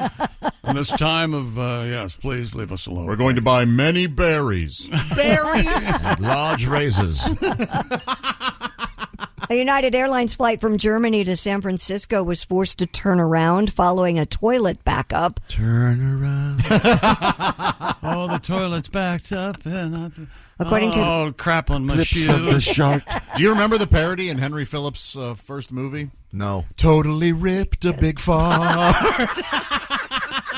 Totally ripped a big fart. Not aware of that.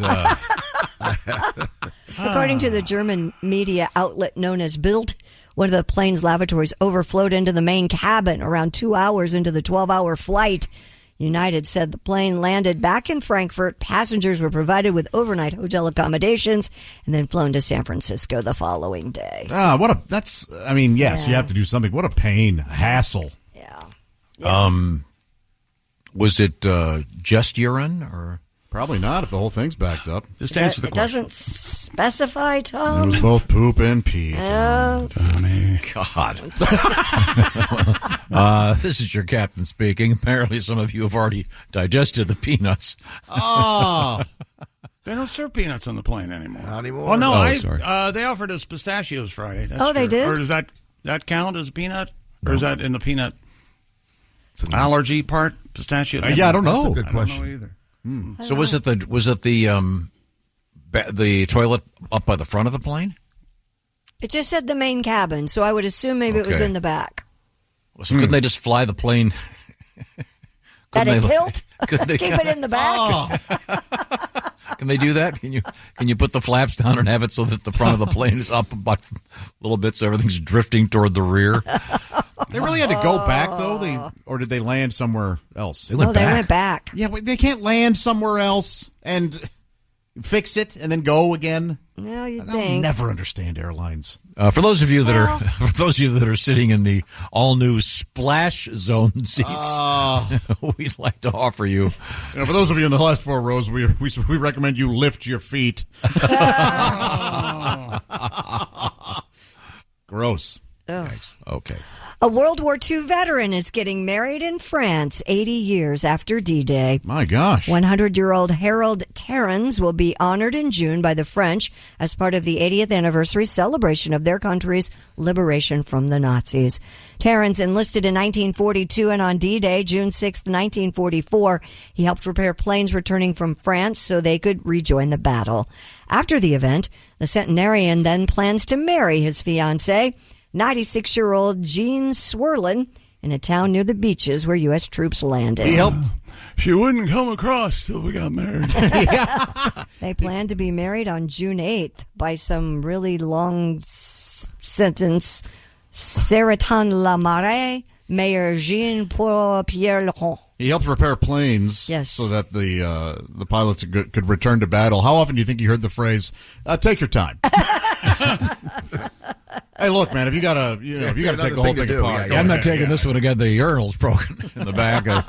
Well, she's about to get, how old is this young lady? 96. Oh, well, she's going to get her bloomers invaded. Talk about D-Day. She's about to find out what the D in D-Day really stands for. Yeah, that's right. Got the old D pick for you. It's a Take a look at it. It's a daguerreotype, you see, of my penis. You have to wonder how long after the invention of the camera. What do you think? It was almost immediate, right? Day 2, the first D pick? Oh, yes. Porn was immediate. Yeah, isn't it like The Kiss or something? It's like one of the first... pornographic films? No, it's just a movie type thing. Yeah. So, I'm sorry, he's how old? I'm sorry. 100 and something. He is 100 years old. She's 96. Oh, so so the something old at the wedding is them. Yeah. The something blue is their veins. I was going to say the veins in her cankles. Oh, God. She might be a spritey 96. We don't know. Oh, good for them. That's nice. Storm the bitch. No, beach, sir. Beach. Well, not in this case. Oh, you're a filthy old man. We're going to do a panty invasion, Josh. Those bloomers, I'll eat those, chew them and spit them out is what I'll do. That's what I like to do, just chew a hole. Chew a hole in the crotch. I chew her bloomers. Why don't you chew on my bloomers? If my kids were alive, they'd attend the wedding, but... The gift registry, we have matching diapers and a special glass to soak our dentures. It's very sweet. I know it's sweet. Of course it is. Yeah, good for this guy. The British Museum is suing a former curator over the alleged theft of almost 2,000 items.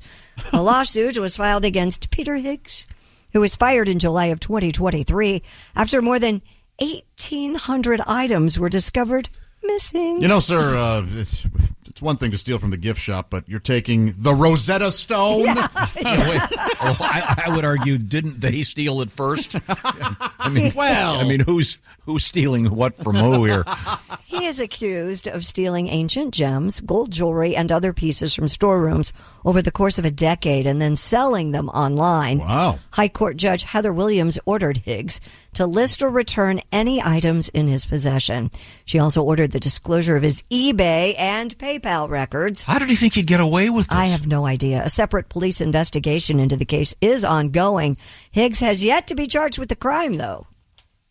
Huh. Yeah. But again, a lot of the stuff he's selling was looted by the British, wouldn't you say? I borrowed. You know the old joke? Liberated. Yeah, yes. You know the old joke, why are the pyramids in Egypt? Why are the pyramids in Egypt? Because they wouldn't fit in the British Museum. I had not heard that. Oh, it's a classic. So the British are known for stealing their stuff well, that's I in think, the museums? well, yeah, this is a problem across the world Imperialism right now. is a lot of things you see in museums were looted, often stolen from... it's very serious with contemporary art from what would have been contemporary art from the 20s and 30s. But in the name of good. Yes, of course. Not always. Yeah, well, maybe not always, but... I mean, Nazis come in and go, hey, that's a nice collection of paintings. We're taking it. No, and that, of course. Now they're worth $100 million a piece. Well, yeah, but that stuff belongs in a museum, wouldn't you say? If it's taken from the Nazis... Yeah, but, I mean, this guy's... admittedly, what this guy's doing is incredibly immoral, but, I mean... How would they not miss that many objects? 1800? Because they're just in storerooms. Museums are like... That's when you go into true. a museum, isn't that really the tip of the iceberg? Yeah. Giant warehouse. Yeah. So there's a lot of wasted stuff there. Yeah. Now, coming up, we have the Ace Cosby joke of the day. In fact, it'll be in just a few minutes. I'm very excited about this. Boy, speaking of old and dusty things. but stolen. I'm not telling your jokes. I was just going to say, but not stolen. Also, we have cops on horseback in a cool situation that you can watch on a video. We got space news and perhaps yet another update on the big eclipse coming up right now. I'll remind you that Mother's Day is just around the corner. Here's May something 12th, by the way. You can get done right now. Yeah. Well, thank you, Christy. So it's a little more than a month away. You can take care of it right now. And this is kind of a double thing we got going here. What I'm talking about is Steven Singer Jewelers, of course. Steven has another new 24-karat gold-dipped rose in mind for your mom. This time, its color can be defined as red wine, deep, rich, burgundy-colored. This is a real rose dipped in 24-karat gold. And then, as you know, they are painted with a very special paint to be a beautiful color. And he keeps coming up with new ones. A lot of people collect them. And if you've gotten one for your mom before, it's time to add to the collection. Make Mother's Day extra special. By the way, I think the suggestion for this one would be perhaps maybe a nice glass of red wine. And then there's the rose right next to it. It's, of course, in a beautiful box. It's guaranteed. The shipping is free. And it's got that free personalized gift message from you for your mom. And think about all those moms in your life. Your sister's a mom. Your wife is a mom. She's a mom. He's a mom. Once again, it's a luxurious red wine, 24-karat gold-dipped rose, $69.95. By the way, the entire collection can be viewed for those that have not sold out. Check it out at IHateStevenSinger.com. That's IHateStevenSinger.com. Now, Steven is a big dog person, and so is his wife. And he's got a beautiful dog. Buddy. Yeah. But you could get one for your dog if your doggy's a mom. Wouldn't that be sweet? Now, don't let the dog get too close to it, because the dog, being a dog, will chew it up and you'll have big problems. But then you can say, okay, since the dog didn't want it, here it is. It's for you. Next thing you know, you're out in the backyard with a colander. Yeah, sure. It's exclusive from Steven Singer. IHateStevenSinger.com. And he's got all kinds of great jewelry. Christy, that bracelet, I love that bracelet you got at Christmas time. I love it. Just check out Steven Singer's inventory, as they say. IHateStevenSinger.com. Thank you, Steven. Once again, coming up, horses in the news and a weird story about smuggling. A first, actually, in the world of smuggling. This is the Bob and Tom Show. This is a message from sponsor Intuit TurboTax. Taxes was getting frustrated by your forms. Now, Taxes is uploading your forms with a snap, and a TurboTax expert will do your taxes for you. One who's backed by the latest tech, which cross-checks millions of data points for absolute accuracy, all of which makes it easy for you to get the most money back, guaranteed. Get an expert now at TurboTax.com. Only available with TurboTax Live Full Service. See guaranteed details at TurboTax.com/guarantees. Got something to say? Send us an email, bobandtom@bobandtom.com. This is the Bob and Tom Show. Hey, welcome back to the Bob and Tom Show on Eclipse Day. Hey, Chick. Yeah. This comes to us from Anthony. Dear Pompous Asses and Christy. If we have to suffer through the joke of the day, I guess he's referring to Ace's joke of the day? That's just mean. Can we please bring back the Chick McGee fart of the day? It's the least you can do before the rapture comes along today. I'd like to laugh before I die. Fart of the day has been discontinued. Okay. For now. I do have some audio. Do you have a fart of the day? From the past. Chick at his finest. Huh? That's a whale. That's a whale fart. It does not specify that the source had to be of human a human being. Tom, I almost sent you an online video this weekend. It popped up on my Instagram, and the caption was "Elephant farts for 7 full seconds." Oh, I'm sorry. Tom was taking a drink and he started laughing. And I went ahead and watched it, and yeah, the tail kind of lifts a little, and then it's just 7 seconds of an elephant fart. Hard. I mean, it would be such a bummer to be standing behind that elephant. Oh, you wouldn't stop laughing. Wow. If you could ever stop coughing and gagging, I would think. But we have a story. That's got to be unpleasant. Christy, I don't know if I gave you this or Which not. one? About the sperm whale and the orca. It's kind of on this topic. The Ace Cosby joke of the day is on the way, by the way. Oh, yeah. Keep them hanging around. We've had a couple people going out of their way to say happy birthday to my son, Willie. Happy birthday, Willie. Happy birthday, buddy. And Willie will be present in this room a lot more often starting real soon. And good. We miss him.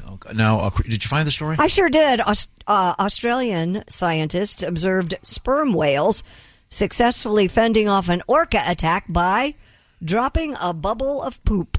Ew. According to the Australian Broadcast Corporation, the rare defense mechanism was on display at Bremer Canyon last week. Where did you get this story? No wonder. It gets better. It gets better. Thanks, well, Dan. Have to. Scientists said an orca pod attempted to hunt a pod of giant sperm whales until the latter unleashed a cloud of diarrhea onto the attacking animals. Marine biologist Jenna Tucker said the phenomenon, called defensive defecation. Jenna Tucker, the mother. Shut your mouth. Appeared to be successful in this instance as the orcas immediately swam off. Defensive defecation. Wow. Isn't this what you do when you don't want people to get near you in the pool? It works. No, yeah. Josh, I do it whenever I'm on a Greyhound bus. Seats taken. I mean, it makes sense. Yeah, of course it does. I wonder if do the whales know what they're doing, or are they doing that out of fear? Would be my. Oh, I see what you're saying. They probably know what they're doing. Yeah. I mean, now I can tie this into today. Oh, really? As you know, I have stated, Chick, what should one look out for today during the eclipse? Pickpockets. Pickpockets. The greatest defense against pickpockets? Defecation? Defensive defecation. Okay. The pickpocket goes, I'm moving on to the next guy because diarrhea pants over there. Hey, look, I'm a thief, but I'm not into coprophilia. Okay, well. Isn't that interesting, though? Yeah. Sure. I've never heard of that Animals before. are pretty fascinating. Yeah. I have a question. So if that's now, I'm not making this up. It says it's in quotation marks, right? Defensive defecation. It is. Yes. Is there such a thing as offensive defecation? Well, they say the good defense is a good offense. That's what they say defense always wins championships. Well, but I mean, they used to. Yeah. Got offensive defecation. I think it's usually fairly offensive. It's always offensive, I would think. Yeah, that just ties in. Well, now, I resent that earlier email suggesting that there was something unpleasant about the Ace Cosby joke of the day. It always cheers me up. Yeah, I don't know where people. I mean, we've been in the last 2 weeks, 2 different locations. Yeah, in front of live audiences, and people really seem to love it, Ace. So today, now this is your opportunity to defend yourself. Who's that sexy man with a deep voice? Ace Cosby. Here he is with his joke of the day. There's 2 detectives. The first one says to the other, why do you keep bringing Quasimodo to the crime scene? He doesn't have any information. He doesn't have any facts. Sure. And the second one goes, say what you will about him, but he's got a hunch. That was Ace Cosby's joke of the day. He certainly has a hunch. Yeah. It's a hunch. Quasimodo, you see. Hunchback, you see. Famous hearty laugh. Victor Hugo character. Yes. Popularized. Isn't he in Notre Dame? Many. Oh, yeah. Yes, Notre Dame. Notre Dame. Is it the Hunchback of Notre Dame? Dame. Okay, Yes. okay. Yes. Didn't your dad go there, Pat? He did. He went to Notre Dame here. Not to Notre Dame in France. That's how you pronounce it here, yes. They were South Bend detectives, so. Exactly. Oh, okay. Well, we have cops in the news. Do you have the horse story? This is kind of cool. It all ties together, Chick. I'm a master of this. You're welcome. Mounted police in New Mexico corralled an alleged shoplifter in Albuquerque. Police released body cam footage from an officer on horseback showing a dark brown horse trotting through a parking lot behind a man in black clothing. Despite the suspect's effort to outrun the horse, it catches up that's to not him. easy to do. No. I can outrun a horse. Within seconds. The man yells, "It wasn't me!" as he leads the horse and officer into the street, stopping traffic. And throws the stolen goods at the horse. It wasn't me. Yeah, and then he was lassoed. No, he was apprehended once 2 more police officers on horses arrived at the scene. He was charged with stealing $230 worth of merchandise from a Walgreens. Yowza. You mentioned as a joke, you said lasso. I wonder if... They did that? I wonder if they have... wouldn't that be something you might need? A standard piece of equipment? A lasso? I would have to... I would think. If you're on horseback... Maybe you have to lasso a cow or something. I'm looking at this. The cop is wearing a body cam, and this guy's fleeing the store where he just stole all this stuff. And he has a lasso. I got to tell you, the horse is a lot quicker than this dude. And this guy is heading right for the freeway, it looks like, when he goes out into the traffic, and the cop brings the horse out and stops everybody. And wow. Glad they caught him. Yeah. Yeah, well. Dirtbag. Yeah. Oh, I agree. I know this was where was it? New Mexico? Albuquerque, yeah. Okay. So I know because when you shoplift, I know in San Francisco, they're so lenient now they gift wrap it for you as you leave the store. Isn't that sweet of them? That's nice. Yeah. What if they made them ride bitch all the way back to the police stables? What does that mean? The bitch seat, Christy. On a horse? Absolutely. What is the bitch seat on a horse? Just like in a Harley. On the back? Yeah, right back of you. I'm only familiar with bitch being where your feet are on the hump in the back seat of a car. That's so I didn't know. I've never heard of that. Oh, okay. Yeah. No, I haven't heard that. So when you ride in the back of a motorcycle, it's called riding bitch? Yes. I guess. Okay. Thank you for teaching me. I didn't know. If you ride back of a saddle, you have to be on the back of the horse. There's no Christy, room. the essence of this was it was a stupid joke. You see. Yeah, no, I didn't mean to ruin it by not knowing. I don't think that the police officer would say to him, "Okay, dirtbag, get up here in the horse. I'm assuming that they called for backup." I was more alarmed at the gusto you used the word bitch. I appreciate it. I was really I just thought concerned about our friends on motorcycles would find it rather humorous. That it's pretty funny to watch the video, though. There are some funny motorcycle, like bumper stickers or T-shirts or whatever. I recently lost 250 pounds. She fell off the back. That's funny. Funny. Well, thank you very much. I miss my wife with every shot so far. This seems to be a theme here. Yeah, they tend to be misogynistic. Yeah, okay, sure. Okay, certainly. Sure. That's the word bitch. When we come back, we'll go back out to the West, where we got something interesting happening that's causing a lot of people to not be able to enjoy a beautiful national monument. You're going to be quite surprised what it is. This is the Bob and Tom Show. Thanks for listening to the Bob and Tom Show this morning. Catch any part of the show you missed later today on our YouTube channel. Lantern. Welcome back to the Bob and Tom Show. Pat Godwin in the performance room. Hey, chick. There's Christy Lee at the news desk. I got it for you, Pat. There's Josh Arnold at the I Hate Steven Singer sidekick chair. Hi, Chickster. Have to shut up. There's Ace Cosby. I'm Chick McGee. Now here's Tom. What? What do you got there, Tom? It's a lint roller. Very good today. Pat is shedding. I'm going to an event today with your girlfriend's boss and employees. Wow. You don't even have an animal. Why would you need a lint roller? All right, is your beard done? She has a cat. Oh. I often stay the night. Really? How about that? Do you go for the pussy? Night. Do you make her breakfast in the morning when you get up? No, we get coffee down the street. Is that right? How lovely. Yes. Now, Pat, so anyway, if you want the roller, it's right here. Okay. Would you like a scone, dear? No. Now, look at me, bright eyes. I don't know if would you make up your mind?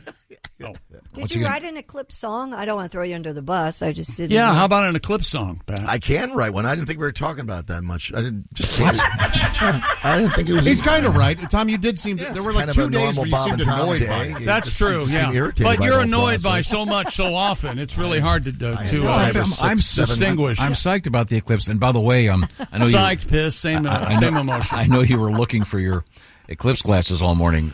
I found them. They were right there in front of you in your pen jar. Yeah. Oh, there they are. Yeah. Okay. Yes, Ace. According to this article, Bonnie Tyler will make a record $1.47 from all the Spotify plays she's getting. That's about right. She's celebrating by getting extra guacamole on her burrito bowl. That's what it says? Okay. So the point being that the Spotify... Wait a minute. Did you just point out to me that there was something in plain sight in front of me? Yes. You yes. just pointed that out to me. Right. That I was looking for something and it was right here. Yes. Is that what you're doing? Except you see the irony Yeah, there. of course. Okay. And I would be doing exactly the same thing. However, Jason... Many times. From our staff noticed it. Yeah, he didn't notice it. I didn't notice it because I wouldn't have cared. Now, you're putting on the... Oh, those are... I don't get it. I don't see anything. Chick has on his laser glasses. What the hell's going on? What is it? Barata, Hypto, Kunalingo? What is it again? What? Nectu, Varata. Oh, no. Clatu, Oh, that's Varata. a Clatu. Vaginum. Nectu. You look like a Batman villain. Labium, stretchum. Anuso. Polio. In any event. Is that what your dad had, polio? Is that right? Oh. What? He suffered from polio? Polio? No. When you get polio, then you're My father had polio. It was hilariously funny. Polio in his butthole? A lot of time in an iron lung. Maybe you should go try one out. Okay. Iron lung. Now, what does that gotta do? be Does hard. that It's helps him pressurized breathe, system right? that helps you breathe. How long, for right? a year? I don't know how long he was in the... I'll have to ask my sister. She'll probably remember. 6 months? But you didn't know your father at the time he was in the No, army? he was 21 or 2 years old. Oh, boy. No. Christy Lee is at the news. How old was he when you were born? Yeah, answer the question. Are you really a Griswold? Hang on a second. So you did not know your dad before he got polio, is what I'm asking. He was in his late 30s. Okay. So did you did not know your dad before you were born? Is that what you're trying to tell us? What a weirdo. Good Lord. Yes, that's correct. No. What about your mom? I didn't know her before I was born either. Son of a gun. I mean, you kind of knew your dad before you were born. That's weird. Swimming around one of his nuts. There in the ball sack. That's how it happens. Really? Look at me, No. Look at me, boy. No, you're out at the end. You're out at the end of the walking the plank, if you will. Fix it. Yeah, while you're out there, fix the plank, will you? We've been talking about the eclipse all morning. Let's stay in No, space. we're not really talking about it that much. Really? Okay. Well, Trash that's from what the Pat International Space Station may have hit a house in Florida. Whoops. Alejandro Otero said that a 2-pound object tore through the roof and both floors of his 2-story house in Naples. Whoa. According to Ars Technica, the suspected space junk likely consisted of depleted batteries from the International Space Station, and though it was initially meant to come back to Earth on a cargo pallet, a series of delays led NASA to jettison it from space in 2021. Well, NASA, you just bought a house.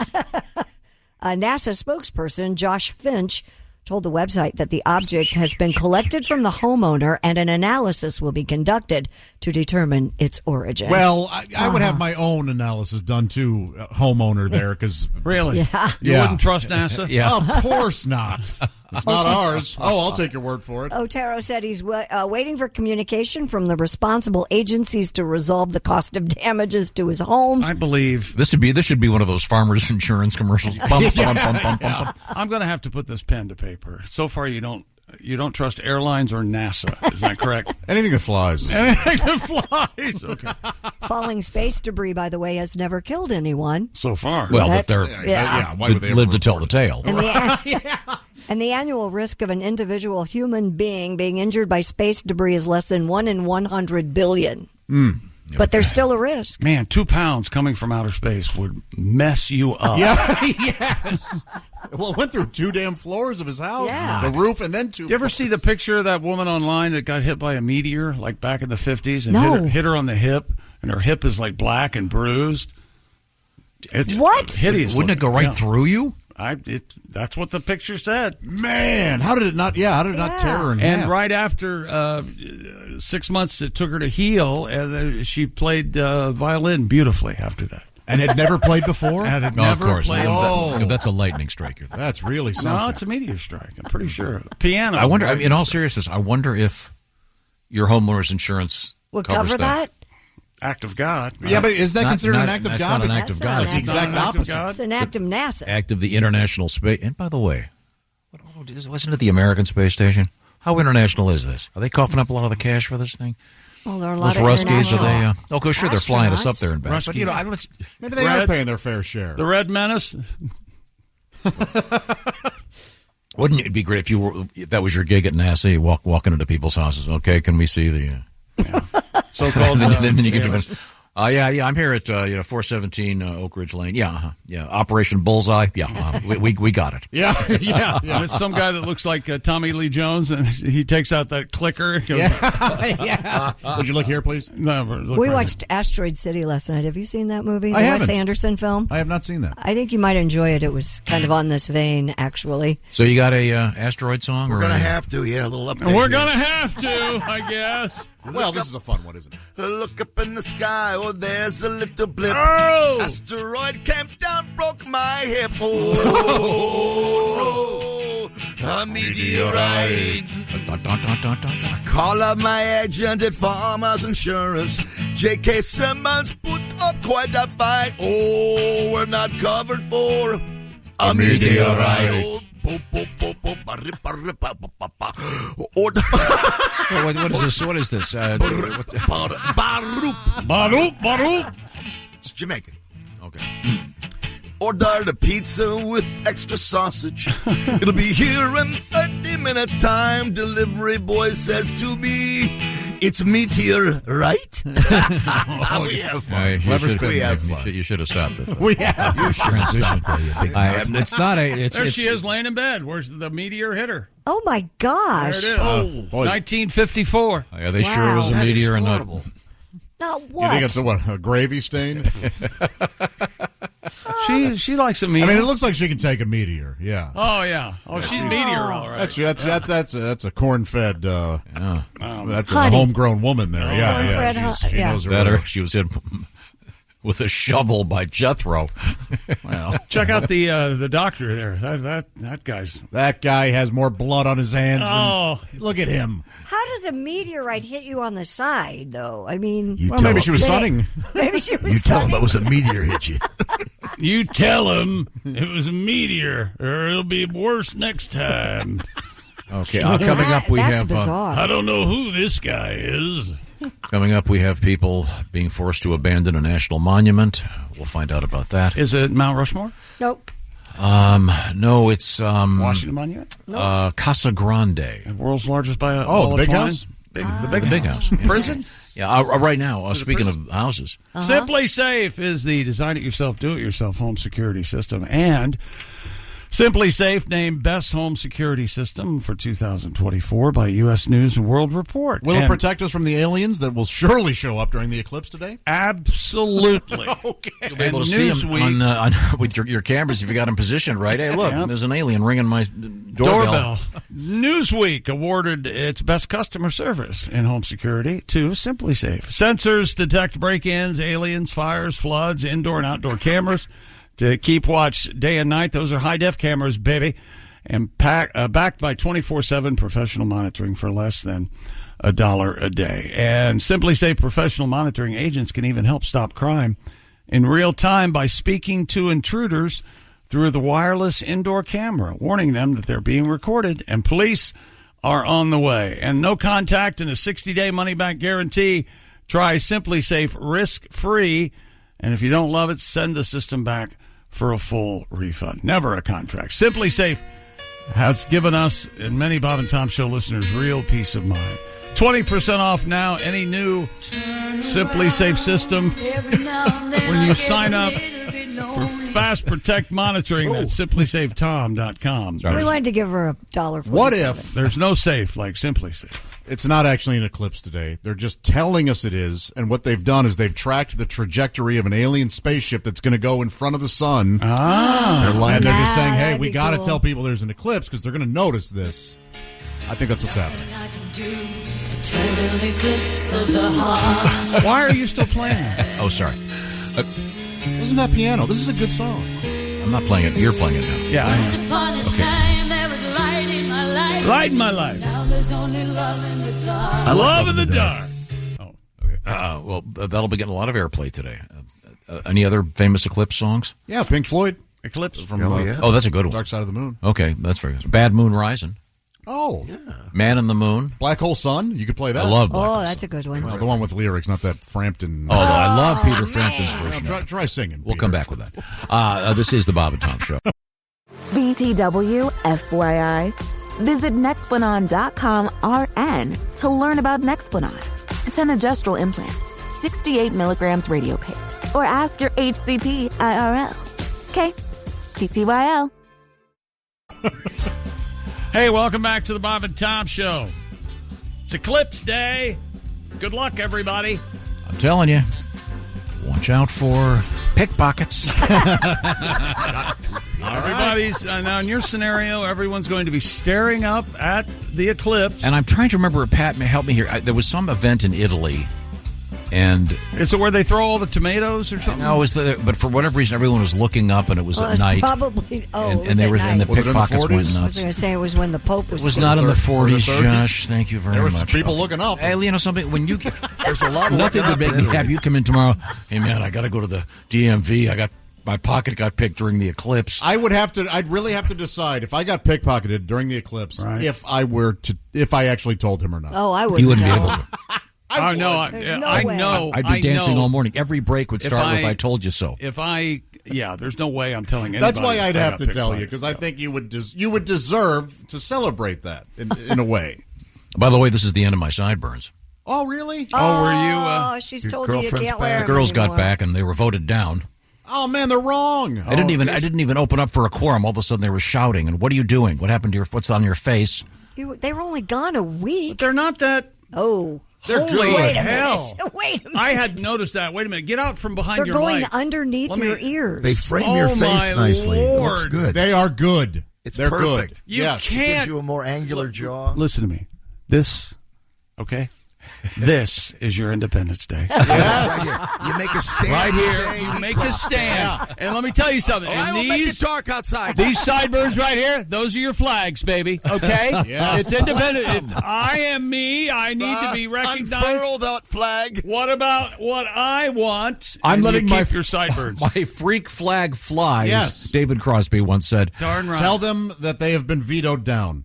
Yes. You have veto power. You veto. No. I'm talking about an 11-year-old. You know what? Tell them my little girl goes, Daddy, what are you doing? So you're letting one little 11-year-old girl tell you what to do. She's adorable. Well, she's sweet. And she's of course she's in sweet. charge and everything else. So I think I'm trimming the beard this week. I was on a 4-way FaceTime with my brothers yesterday.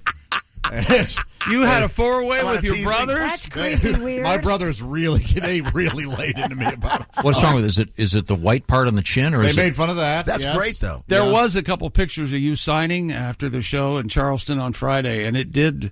I was like, what the hell is that? Oh, my God, that's his beard. It really does show up. It looks cool. A lot of jokes, funnel cakes, John, that kind of thing. And, Any homeless? Yeah. If I was done building my time machine, because I look so insane. Yeah. So are you going to get it professionally trimmed? No, I'm going to do it myself. Yeah, with scissors. Whoops. I don't think I'll have to use scissors. I've got pretty good trimmers.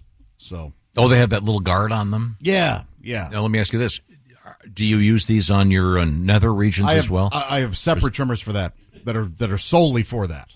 What's the distinction from? They're made for that area. They're made for the pubic region? Yeah. You know, the pubic, that's super thin skin down there. Yeah. And you can cut yourself to where you're bleeding. Yeah, absolutely. I did it plenty of times. So this trimmer has like an apparatus, a plastic thing that you stick on the end of it to... Yeah. Now, what are you going to set it on? Like crew cut? Fire hot. Like a 3? For the beard? Yeah. I don't know. It's brand new. I was gifted one. I normally go 3 to 5 for my beard. Now, what do you go in what do you go in the pubic region? 3 to 5, same thing. Do they match? Yeah. Is your pubic region as tight as that? As gray as my face? No. Wait a minute. Hang on a second. Tight as my face? Tight as that's. Yeah, he mean high and tight. It's high and tight. It's not a beard. His beard is close shave. Is it as gray? Do you have a distinguished looking sack? I don't have any. Well, there's a couple gray hairs, but there's not like on my face or my head. And do you just do a traditional cut, or do you do something exotic like a Fu Manchu Fu Manchu. Right now, because of these celestial events that we're experiencing, I have a lightning bolt. Van Dyck over top of my. I call it Dyke Van Dyck. Is that what you say? call it the Van Dyck. That's right. The Van Dyke. No, Van Dyck. You now, Josh. Style yours. Would you like me to get? I could get a professional in here to do the beard for you if you'd like to do it on the air. That's not a bad idea. Yeah, I'd be fine with that. Okay. Well, who would you get? Well, there's actually some legal issues, right? In this, I think there are. In this state, you can't cut a beard unless you have a different type of. I know you have a barber's seems license. insane, but that's a fair offer. But that sounds like a hassle. We don't need to do that. Yeah, no, You've done I it appreciate before, it. But right? I'll trim your beard. I've never. In fact, I may go. Maybe I should go to one of those places and get a straight shave. I've never had one of those. Oh, with a strop. But we always get real mean email when I shave completely. But you're only going to get the part that you'd shave completely is just sort of from your 2 inches of your neck. I'd go ahead and just hit the reset. Shave the whole thing off. Hit the reset button. Yeah. Oh, don't do that. Yeah. See, that's the reaction that most people have when I shave out all. Well, who's going to do your sideburns? I don't know. You could do that yourself easily. Are those as long as they've ever been? And I didn't know they curled around the back of your ear. I, for one, am not mocking you. I think they look genuinely good. You need to widen out the bottom, like Neil Young, man. That would look that'd be a look. Badass. Am I right? Rock and roll look. Yeah. Okay. Well, we'll see. Yeah. All right. Well, now remember today, Independence Day. Okay. Very good. And a soul spot right this is you. Christy Lee is right there. Soul patch. A Southern California man was arrested on suspicion of smuggling refrigerants into the U.S. Michael Hart smuggled the ozone-depleting chemicals across the border from Mexico, concealed under a tarp in his vehicle. Like chlorofluorocarbons? He then posted them for sale on the Internet. Federal prosecutors say he's the first person in the U.S. to face charges related to a 2020 law that prohibits the importation of hydrofluorocarbons without permission from the Environmental Protection Agency. So this is what the old gas that was used in the old air Freon? conditioners? Is that what it is? Really good stuff. Was it Freon? Wow. Yeah. Is there a market for that? Yeah. Yes. What? Oh, yeah. If you have an older air conditioner, absolutely. Yeah, Chick's right. And this is the first time anybody's ever been arrested for it? Mm-hmm. Wow. So it's like an ounce of that you used for years. The Freon was badass. Well, because it's bad for you. Yeah. So this is against the law because it's environmentally unsafe. Yes. So this guy's not building some kind of anti-James Bond ozone death ray or something cool. No, what Josh meant to say was because of the environment. Yeah, I mean, I'm certain it has nothing. There's really no negative things going on with the environment. It's just somebody with more money said, hey, go ahead and ban that. What kind of an ego would we have that we think we have an effect? Now, here, this says... That is really how I believe, Jake. California man charged with smuggling gas. Wow, okay.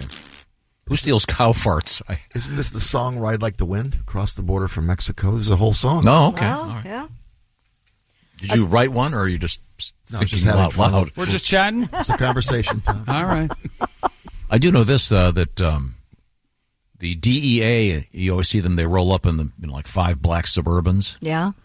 The EPA, you're arrested in a Prius. Sure. It's part of their... I don't know if you've ever seen that.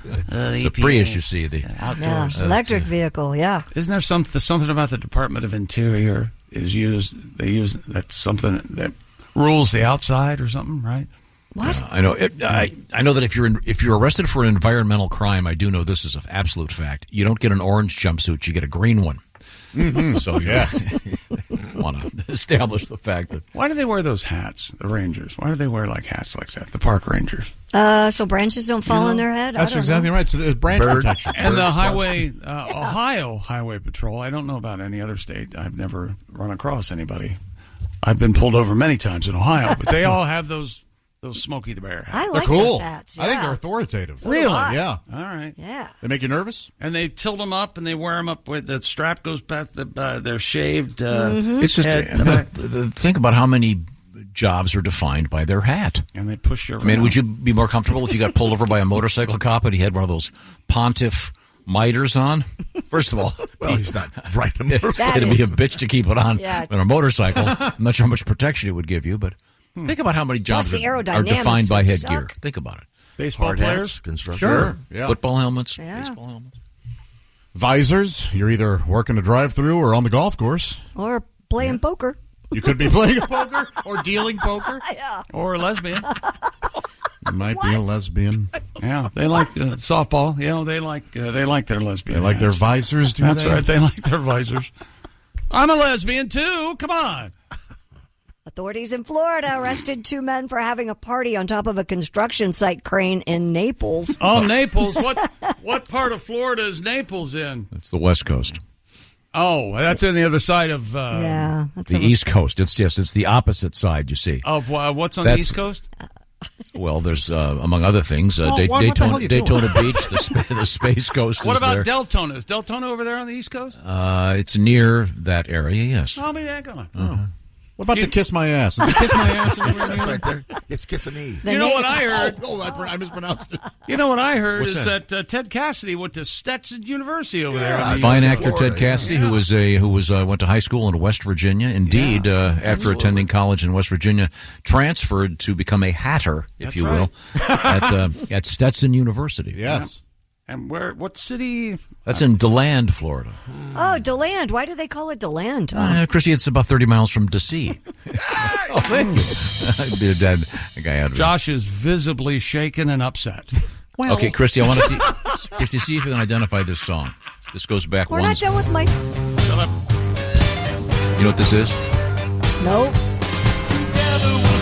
Remember this? Great song.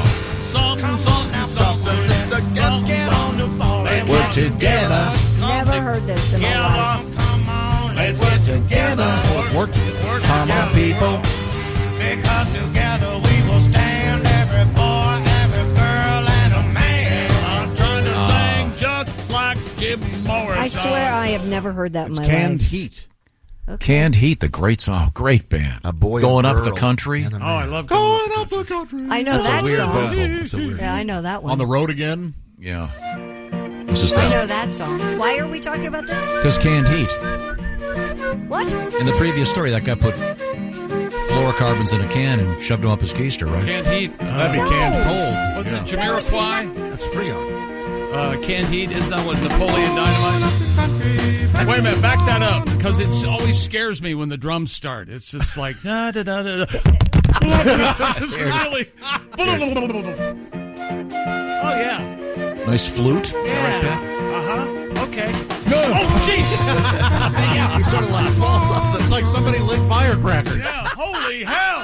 A great boogie woogie We band. didn't have canned or heat in the last story at all. That's what he heard. You said you had the guys stealing fluorocarbons. What did he put That's them in? got nothing to do with heat. It has to do with the air conditioning. Freon. It's the same thing. He had it in the back. It makes it cold. He had it in the back of his truck. So He didn't have it up his canned butt. cold. Let's not act shocked that a reference Tom's making is tenuous. This is. We are acting unbelievably this is what he surprised. What was the Freon in? They were just in the back of Just his say cans. truck. A Come can. on, They're in Christy. cans. See, they were in cans. I told you. So it's Canned Heat. Isn't Canned Heat Sterno? Isn't that what that's called? Yeah. Sure, yeah. Okay. There's nothing about cans in this Well, it had story. to be. You can't be. It Could had have to been be in a bottle. Had We to be don't in know. tanks of some sort. Well, it's not a can. And by the way, thank you for reading that story. Yeah. Thanks for nothing. Yeah, huh? When we get back We to don't know what Naples, it's cans. I think that's an overlooked band. I think. That a girl, Spider. That a girl. Canned Heat. Do yourself a favor today. Get into some Canned Heat. They're fantastic. I'm good busy stuff. today. I'll look into it tomorrow. It'll take 20 minutes. There are only 3 songs for today. They've got more than 3 songs. They really do have some great Who was in Canned Heat? boogie woogie blues stuff. I believe. I'm sorry to say. I believe. Lester Maddox? No, that would. Hoagie Carmichael. Hoagie Carmichael. Oh my! I just got a text. They have moved the Eclipse up to right now. Can you believe that? God, Tom, can we open a window? Come on. At least open a window. It's going on right now, folks. Oh, jeez. Do you think anyone will be stupid enough to pull their car over and want to look up at the Eclipse? Yes. Yes. They think that people are going to stop on the interstates. Don't do that. Yeah. Really? Yeah. I see you pulling something like that. No, I've got my glasses ready. The girls are ready. We have a nice simple afternoon. A moon cake? Yeah. And then, by the way, if you want to take pictures of it, there's a whole all over the internet are the directions. So it's tricky. And also, don't bother. We'll have plenty of professional photos everywhere. I went to like 3 different places to find moon pies, and they were sold out. Oh. What about sun chips? Were those cream sold out? pies? I didn't look for sun chips. I never think of sun chips. Well, that's. Are you having a party? Maybe. Eclipse party? Do you suppose there's some kind of cult that gets nude for this thing? Oh, maybe. Sure. Yeah. Maybe not even a cult. Maybe gets on their back and splays out their legs to get the special corona rays. They have been collecting all week so they would be allowed to be covered in semen as the moon. I think that's taking it a different direction. Covers up the sun during the large event itself. cauldron. That's right. Once again, watch out for pickpocketers. An emollient. You've got to pick a pocket or two, boy. Right now, I want to talk about great food again. Ladies and gentlemen, Pat Godwin is Fagin. During the eclipse, one thing counts in their wallets. Large amounts. I'm afraid money don't grow on trees. You've got to pick a pocket or two, boy. Thank you very much, Fagin. Right now, You're welcome. I wanted to remind you that you can enjoy the taste of the spring season. A whole bunch of new stuff from HelloFresh. The box arrives with farm fresh produce and, of course, all the rest of the ingredients for some cool recipes. In fact, they've got something happening right now with that'll give you, put it this way, less time in the kitchen. Ready in 20 recipes. You pick from a rotating menu of 20 satisfying options every week. Once again, ready in 20. So you're going to whip them up quickly, not waste a lot of time. Of course, you don't have to waste any time going to the grocery store. They've done the shopping. They've done the measuring. You put it together. You get out of your recipe rut and take some amazing meals with great food. Christy, what are you working on? This is called miso peach chicken with ginger rice and green beans. Who would think to put a peach sauce on chicken? Well, they've done it at HelloFresh, and it'll only take you 30 minutes from prep to table, and it looks absolutely delicious. And it's protein and calorie smart. All right, they do have a lot of calorie smart and a lot of really healthy stuff. Of course, they've also got good old fashioned comfort food. Take your pick by going to HelloFresh.com/BTS. How sweet! That's right. The new code is BTS How Sweet. Why? Because we're talking about a free dessert for life as long as you keep your subscription active to HelloFresh.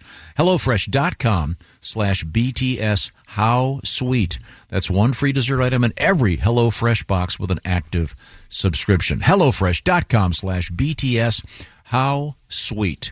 Now, when we come back, we're going to get educated. That's right. That's right. This is the Bob and Tom Show. Hey, thanks for listening to the Bob and Tom Show this morning. Get a look at today's show on our YouTube channel. You know, I would take credit where credit. Farting in the hallway. Hey, welcome back to the Bob and Tom Show. You know what time it is, Tom?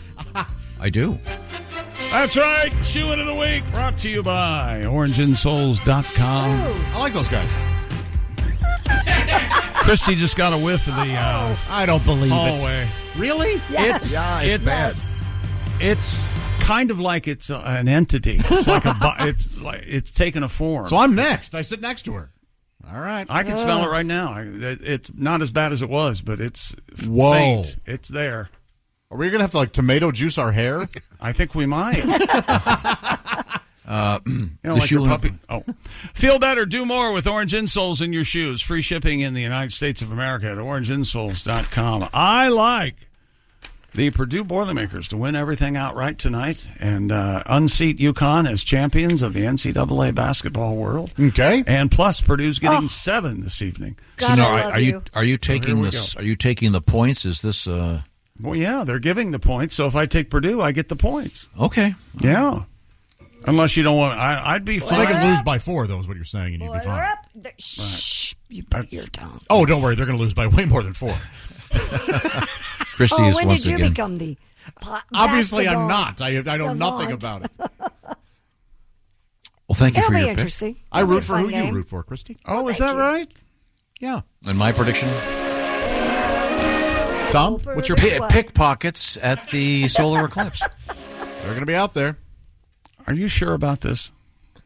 There's going to be a crime wave of some Have sort. you ever been pickpocketed and not even known about it till the next day or the next No. day? I by a magician, I have. Not for fun. Okay. Really? You're one of those shows, and the guy who does this. Justin has a new special in Netflix. Justin Willman? Yes, he series of does. episodes. Love that guy. Look for that. He is very talented. Yeah. Now, it's time for us to review history. Time now for us to review history. Today in history, April 8. Big birthday, of course, Willie G. Great show with Willie on Friday evening. We had a great time. Yes, we did. Happy birthday, Willie. Let's see who else. He shares a birthday with Ponce de Leon. I didn't think he had birthdays anymore. Well, he found the fountain of youth. See, understand. You stop having birthdays. Let's see. This is too many of these are too sad. Here, this person's still alive. Just name the sad. Robin Wright. Oh, yeah. She's very good on House of Cards. On wheels. Patricia Arquette on this date in 1968. Willie G, of course. Congratulations. Patricia Arquette is great in Severance with Adam Scott on.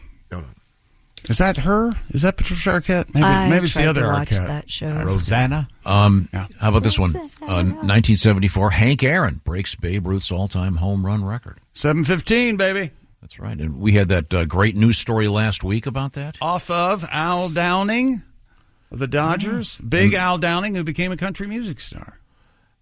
What? Really? Wow. Look it up. That's cool. Big Al Downing, pitcher for the Dodgers. Yeah. And do you remember the news story we had last week about Hank? I was not here. Yeah, what was the it? guy. Oh, you weren't here. It's very boring. Okay. Oh, it's great. It's about some video a guy recently had video, introduced of him walking into the stadium with Hank meaningless. Aaron's And Sammy Davis Jr. was in it. Christy, you see, there's a lot of video of Hank hitting that important home run. Everybody's seen that video. But a guy named Charlie Russo, for years, has been hanging on to a video he has. Like a jerk. He filmed it on an 8mm camera at Atlanta Fulton County Stadium. This is worse than I remember. He captured Sammy Davis Jr. and Pearl Bailey walking into the game with Hank Aaron's family. This is worse than not even with Hank Aaron. Hank Aaron with Hank wasn't Aaron's even family. in the picture? It was just a waste of everyone's time. If this had been in today's world, there'd be hundreds of smartphone videos. Hey, look, there's Sammy Davis Jr. No, somebody would say there's nothing to see over there. It's just Pearl Bailey, okay, and Sammy Davis Jr. But see, it was on an 8mm, so I compared it to the Zapruder film. And then we found out that Hooker never heard of the Zapruder film. Are you aware of the Zapruder film? Yes, of course. That's the famous John F. Kennedy. Mm-hmm. And you can see Ted Cassidy as Lurch in the grassy knoll. Yes. Tie in the holding a smoking rifle. Fascinating stuff. Let's see. This is the date in '83 when David Copperfield made the Statue of Liberty disappear. Remember that gag? Well, he brought it back. Don't you mean David Copperfield? And then to grab the lady. Mr. President, please. Come on over here and that's sit pretty much it. Georgie's lap. In '86, Clint Eastwood, the fine actor and director, was elected mayor of Carmel, California. Clint Eastwood. Oh, our friend Paul Thorne just did a private concert at Clint Eastwood's house. All right. Yeah, That's awesome. Had a really cool picture of him and Clint Eastwood on social media. Yeah. Remember what Clint did when he became mayor first thing? No, what'd he do? He got rid of all the punks. Yeah, he really cleaned up the streets of punks. No more punks. Get out of here, punk. Carmel. Punk, Time now for things we learned. Brought to you by NHTSA. Using your phone while you're driving could kill somebody. Put the phone away or pay. Paid for by NHTSA. Total solar eclipse today, everybody. Are you all right? Are you all set? And they have moved it up to 10:15. They have not moved it. Well, everybody knows that the solar eclipse is this afternoon. They have not moved it. But I'm wondering what time the eclipse will be next year. Next year. I'm hearing May. I wonder, there'll probably be one, but it'll be somewhere else. Like in the middle of the ocean or something. Yeah. South Carolina beat Iowa and Caitlin Clark in the NCAA tournament. South Carolina 109-3 over the past 3 seasons. That's UConn amazing. and Purdue tonight. I had wonderful flight attendants on my flights on Thursday and Friday. I got extra cookies. And Iowa's still a lot to be proud of. That's exactly right. Great season. Caitlin Clark on to become a Indiana Fever. That's evidently the plan. So that'll So they offered you snacks on your airplane. Yep. How many did you take? I took 2 packages of biscotti cookies, 4 in all. Wow. Most people just take 1 package. And you went, because they're not selfish. Did you say, don't mind if I do? I did, and I used my southern accent. I don't mind if I do.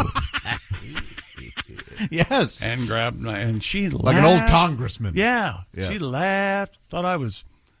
You'd be great as an old like a southern congressman with suspenders and a tie. Mr. Speaker! Yes. Oh, I'd cast you in a heartbeat. Boom. You and Godwin both.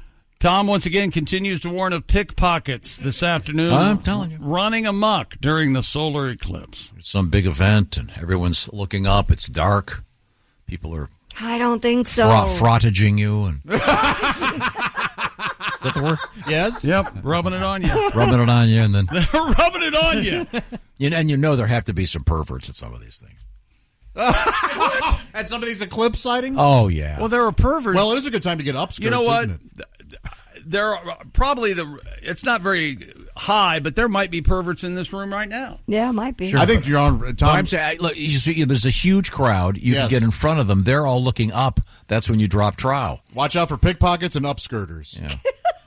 They're going to be out there. I doubt that there's going to be a lot of women in skirts out there. I'm going to upskirt you. Good luck. How about up pant leg? Is that a site? It's probably not much. Pant we leg? have to go. Okay, and that is us going. This is the Bob and Tom Show. Just got to get a hold of us. Call, fax, mail, or email. Get all the contact information you need at bobandtom.com. This is the Bob and Tom Show. Jim Rome takes on sports. Why?